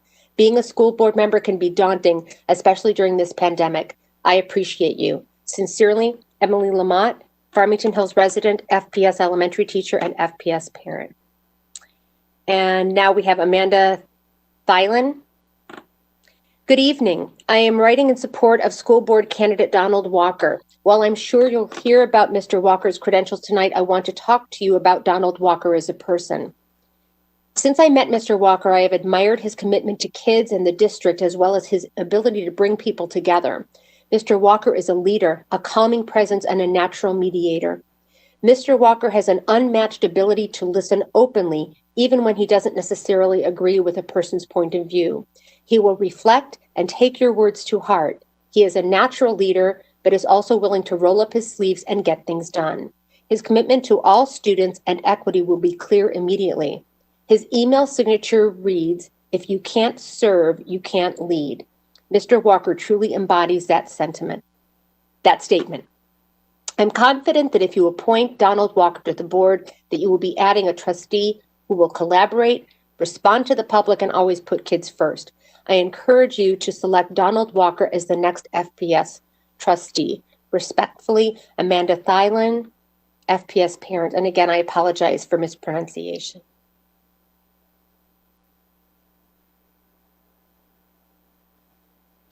Thank you, Dr. Blau. That concludes public comment. Thank you for everyone who has submitted both public comment as well as emails over the last week or so to the board regarding this. Choosing a candidate to fill this vacant position is an extremely important task, and it's not a decision that this board makes lightly. So it is now time for deliberation before we move to a vote. Is there anyone who would like to start things off? Ms. Weems. Yeah, first I want to reiterate what you said and thank so many members of our community who have written in. We've gotten numerous emails over the course of the past week related to the board member appointments. And we obviously had several public comments today. Excuse me, I'm sorry. I wanted to address one thing that's kind of been repeatedly discussed, and that is with respect to the voting. So, I'm sorry, the most recent election, I mean. Going into this, my original thoughts were related to, preference to folks who had recently been in an election. And my rationale for that was twofold. First, those folks had a demonstrated desire to sort of go through the process, had a real keen interest in being on the board, and definitely would have had to put their money where their mouth is in terms of campaigning and all that sort of stuff. And also a person who ran, to me, might be more likely to campaign in the future. And I think that the board is always interested in consistency. So it is quite taxing to constantly bring on new board members, and it's great to have that continuity. But then I thought about it a little bit more, and then I realized that I'm not really being that thoughtful, because I was actually appointed to the board, almost 6 years ago, and I did not run at that time. So, I mean, I understand the argument for selecting someone who ran, but I also understand the argument for, expanding beyond that and considering other candidates. And we saw some really good candidates tonight. The other thing that, I heard repeatedly in some of the comments was related to the number of votes that someone received. And so if there are members who, are leaning towards someone who voted, you would generally think that, you'd want to select someone who was popular from the community. And that makes sense also. But at the same time, there are a couple of things that sort of, ring true for me. We had an election and we had people win the election. To the extent that we have vacancies, that is up to the board to make those decisions about who is appointed to the board. It's not just about numbers. It's also about who we think would be a good fit. There are currently, 6 different personalities on the board, and I would encourage us to think about. We've all talked about it. The fact that we've got a lot of work to do, and we've got a lot of healing to do, and I think that is going to be very important for us to consider fit with respect to this, and that may not necessarily be correspond to numbers. I'm not saying that it does or it doesn't, but I just want to be cautious about thinking about numbers. Here's the other thing about numbers, and this is just the accountant in me. I think it's very unfair to compare candidates in two different races. When we're talking about the number of votes, in one category for the 6-year term, 66,000 people voted. For the 2-year term, 33,000 people voted. So to compare the number of votes that people got in each of those different races, it's just not comparable. It's not comparable to compare the number of votes someone got in the 6-year race to the number of votes that someone got in the 2-year race. A different way to consider it might be percentages. What were the percentage of votes that someone got in the 6-year race? What were the percentage of votes that someone got in the 2-year race? And while we might do it based on numbers and have certain people, rank 1, 2, and 3, the outcome would be different if you looked at it in terms of percentages. So I just wanted to say that to the public because, I think it's important to have that kind of context. Thank you for that, President Rich. Sure. And then I just wanted to add a little bit of clarifying info to what Ms. Weems said. A lot of it is things I was going to say anyway. Just to clarify one thing, it's not the number of, so the votes, the 66,000 to the 33, that's just the votes cast. It's the same number of ballots, close to at least. But in the 6-year term, people were able to vote for 2 people, whereas for the 2-year term, they could only choose 1. And at the same time, it's also comparing those vote numbers between the 2 races is it's comparing apples to oranges because they did not run against each other, and so nobody made a decision. So there wasn't a decision between a 6-year candidate and a 2-year candidate. You could have voted for them both, or you could have voted for neither of them, but there wasn't the choice that the public was forced to make between those candidates. And so that's something that I've been thinking about a lot. And as indicated with my questions, I was asking people, why didn't they run, or why did they run, or things like that. And so those are just clarifications I wanted to make as we move forward in this deliberation process, that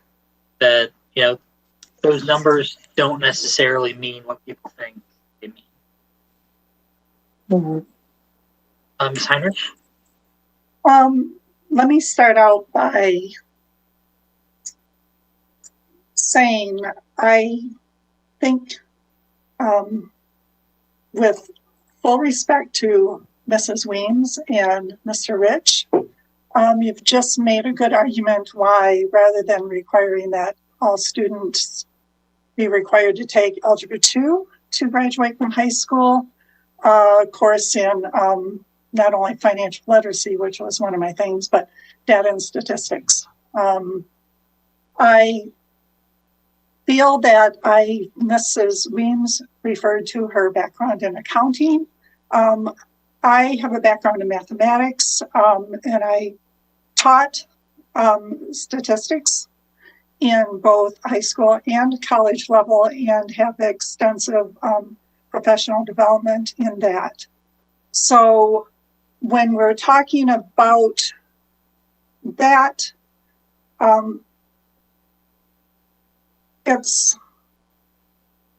want to say this respectfully, but it's not a correct representation of statistics and how statistics and how things run. As far as voting, every person at the ballot box had 3 votes for school board candidate. And so they got to vote for 3 candidates. And it was divided into the different races because of the 2-year term and the 6-year term, but there were 3 votes cast. So I think we need to take both of those arguments off the table and out of the equation, because they are not a correct interpretation of statistics in my point. So I do have some comments to make without that. And I just want to reiterate the fact that, we did have an election and we had 3 people interview that did run as candidates and 3 that did not run as candidates. And one of the things that I wanted to make sure that we did is to look at each candidate individually and take those biases off of the table. And I felt during the election, it was unfortunate because every person that ran, not just the 6 of us that are here tonight, but there were other candidates. I felt that everyone that ran had something to contribute. And in listening to the interviews tonight, I feel like everyone has something to contribute. I've just made some notes. 1 team, 1 agenda. Servant, honorable position, servant leader philosophy, kids, parents, teachers, community. Most important thing we do is educate our kids. Post-pandemic excitement to be part of these positive changes. So every single person brings something to the table. So the questions that I kind of formulated in preparing for this is, what are the strengths of the current board members? What does a diverse school board look like? True diversity, I think, is not limited to race, but also includes a diversity of expertise, skills, and sets that we bring into the table. The primary job of schools is to educate kids, but a school district, I think, is also a major business in terms of facilities. We have to look at transportation, building maintenance, support personnel, administration, all in addition to our teaching staff. The question that I see is, what do we want a candidate to bring to the board that we currently lack? And every candidate impresses me with their background and their willingness to serve.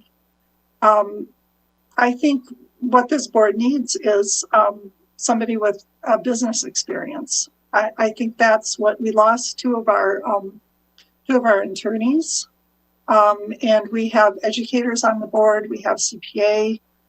We have political experience, and I think that to round out the board, everyone is going to contribute.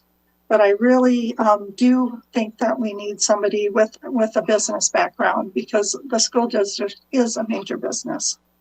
The fact, and we're talking about the recent election, and this is true, but one thing, if everything is equal, I think the fact that the board vacancy occurred 2 weeks after the November election, even though this is January and we're filling the position, the board could have voted to fill that position 2 weeks after the general election. And with that in mind, I think we really need to use data to make informed decisions. And if we truly speak to the fact that our words say that we truly represent the community that we're elected to serve, then I think our actions have to follow by listening to the voice of the voters, and as the 33,000 voters that actually told the community what they wanted for this school district. I think that's all. Thank you for listening. Ms. Smith?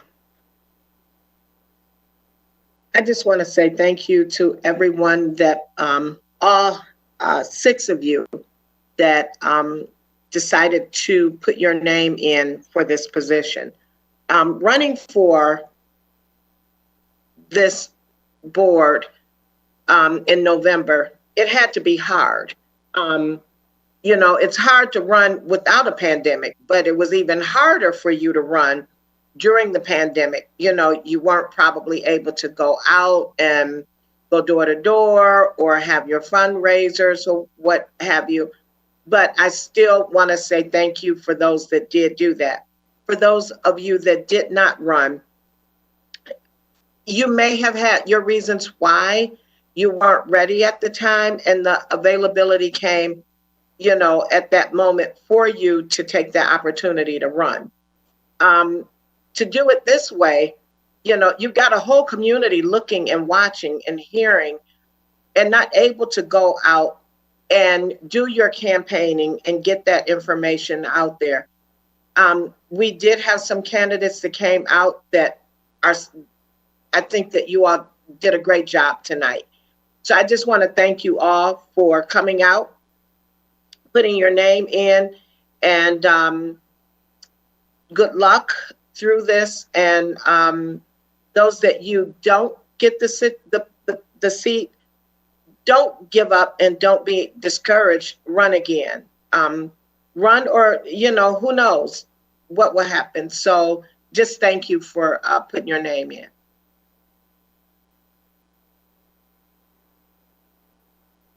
Ms. Weems, you're on mute. Thank you, Mr. Rich. I just wanted to go back to Mrs. Heinrich. I actually agree with a lot of what she said. I agree that it's really important for us to think about diversity and what we need on this board. And that's why the decision is often left to the board. That's why the decision is and rests with the board, because it's up to us to decide what we need. And I appreciate and agree that we need some business experience. We lost two of our attorneys. I like the fact that everyone sort of brought something different. Mr. Goldberg had the business experience and community involvement. Mrs. Silver, I love the fact that she's got kids all throughout the process. She's really doing her job in terms of keeping FBS in business here with kids in every area. So I love that perspective. Mr. Walker had business experience and seemed calm and poised. Mr. Eisenscher, I really appreciated his comments. They were spot on about leadership. And Mr. Hammer's an attorney. And Mrs. Marvin, I loved her honesty. And I think she really has a huge passion for kids. So I think everyone brings something different. Some more complement the board than others. But again, I think that, resting on the number of votes to me is just still, I'm still struggling with that argument, because folks in the 6-year category had 2 opportunities for a vote. And so it's just naturally makes sense for folks in that category to have a higher number of votes than the ones in the 2-year category, just because you had only one opportunity to vote in the 2-year, but you could get 2 votes. You had the opportunity, more than once to get a vote from each person. So that's where the argument is just, I'm failing to understand there, but I'm open to listening. So I'm looking forward to from my other colleagues, and then, getting down to business here. I wish we could have 3 candidates to pick from, though, Mr. Rich. That would be very easy for me. Are there any other comments? Okay. One thing I just wanted to say that wasn't, follow up on anything is, the way that we view this district changes depending on, each of us view this district as a little bit different than how the other people view it. And that's how it's supposed to be. We are seven different people eventually on this board, which will mean 7 different viewpoints as we move forward.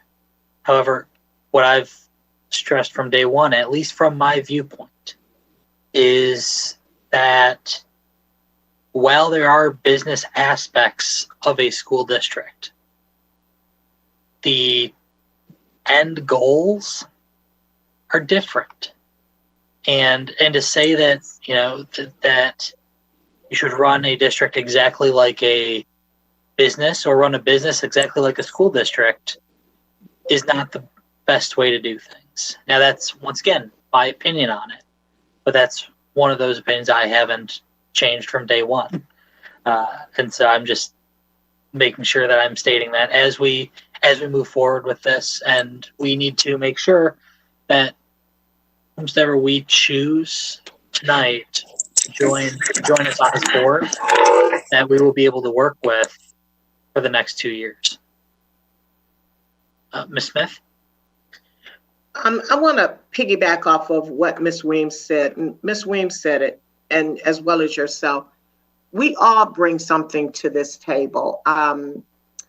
You know, you work for another elected official. We have a couple of teachers. We have Ms. Weems, that's a CPA. Ms. Fox, that's, you know, data analyst.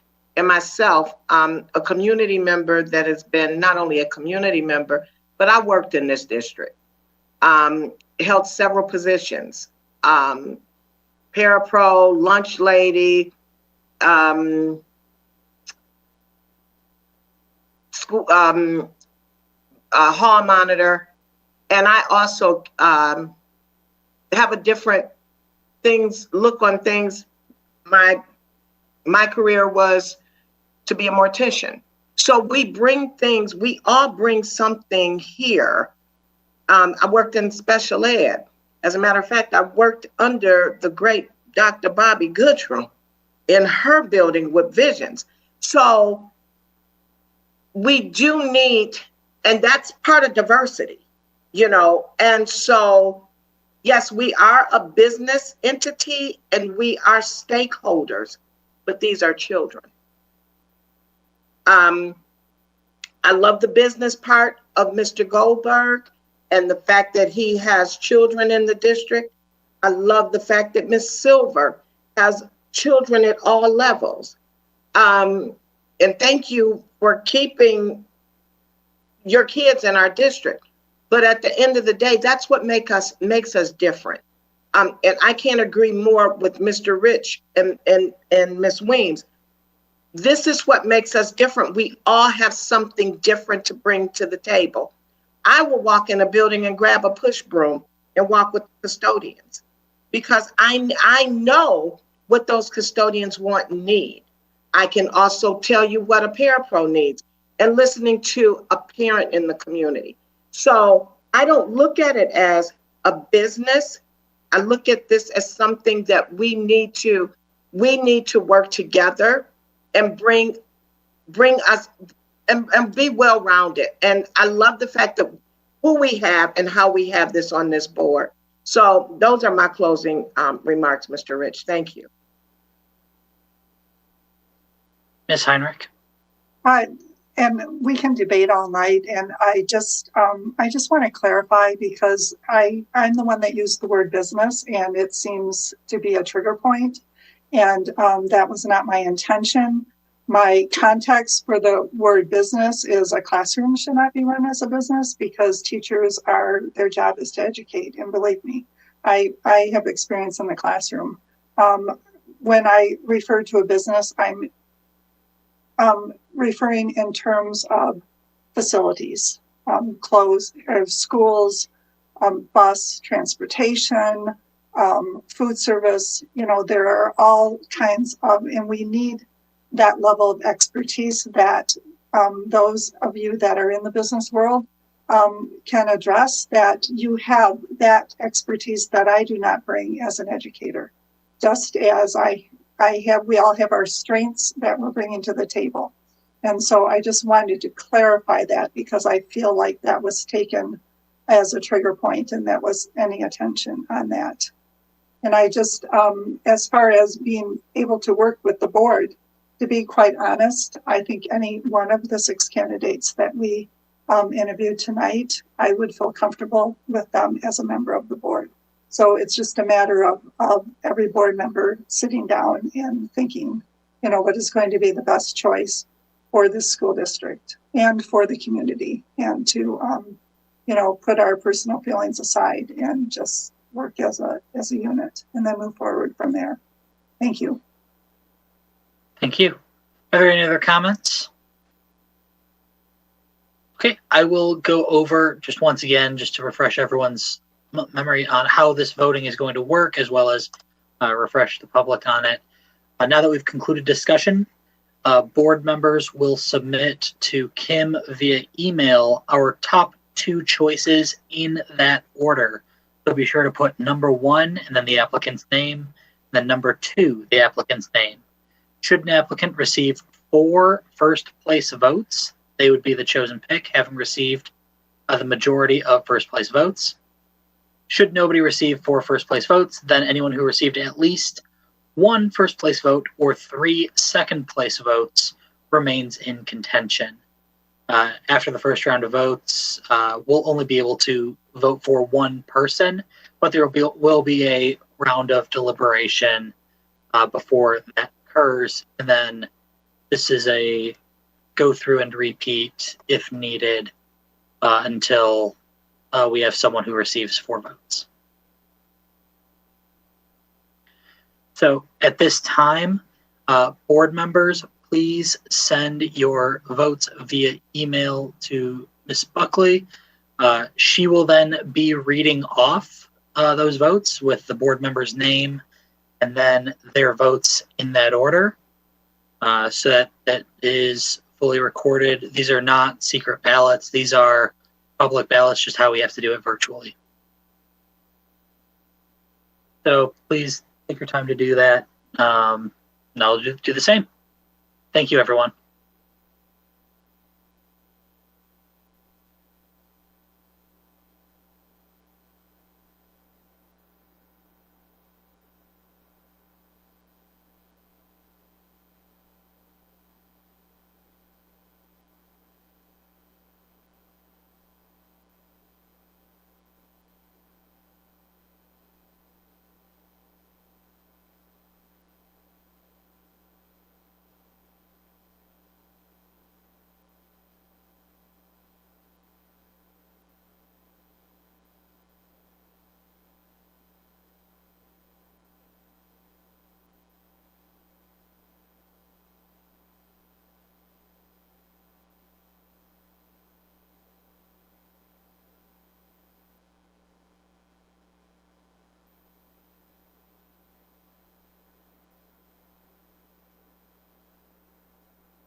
Ms. Buckley, let us know once you receive all the votes.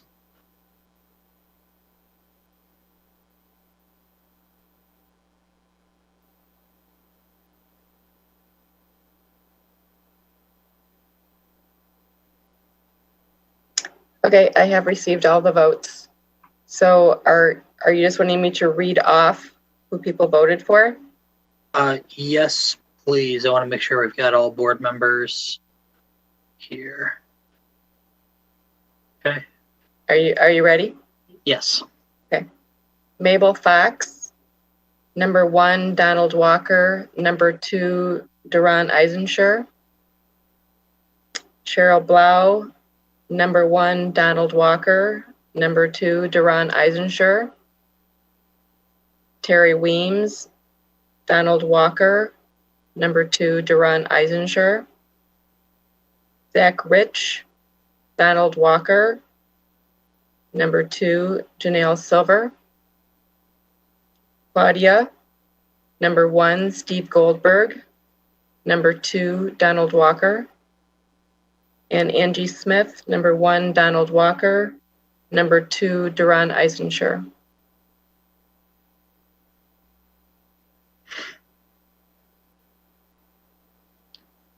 Thank you. So with 5 first place votes and then second place vote, just for added support. It looks like Donald Walker is going to be our newest member of the Farmington Public School Board. So congratulations to Mr. Walker.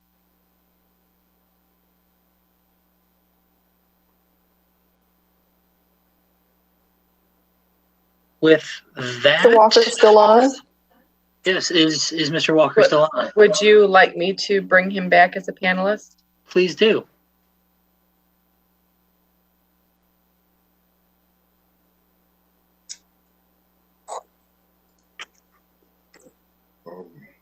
Mr. Walker, you're back in the meeting.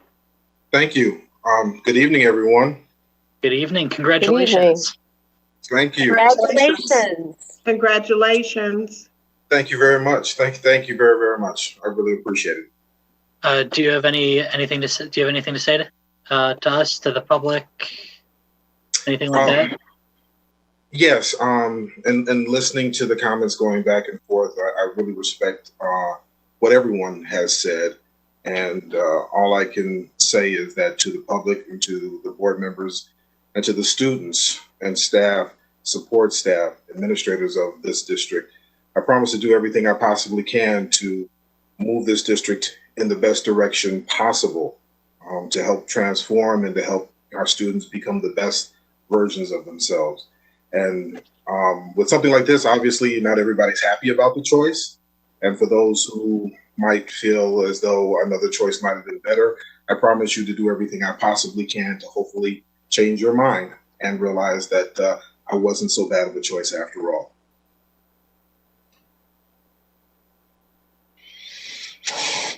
Thank you. Welcome. And yes, welcome. I just want to say to everyone who put your name in, it takes great courage to apply for this position. It's something that, for if you have never run for office, if you have never applied for a vacancy like this, it takes so much courage and a real desire to serve your community. So thank you to everyone who applied. Please stay involved. We look forward to seeing what you do moving forward as well. But really, I just wanted to say congratulations again, Mr. Walker, and once again to everyone who applied. Please, we look forward to seeing you running for a position, serving our community in some other way in the future.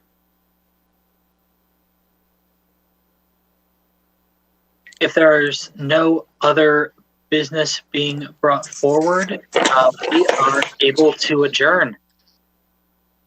Thank you, everyone. It is 9:28. We are adjourned. Have a good evening, everyone, and thank you. Good night. Congratulations again. Thank you very much. Good night. Congratulations, Mr. Walker. Thank you very much, ma'am. Mr. Walker, I'm going to be giving you a call just to make sure that you have information on everything moving forward. Yes, sir.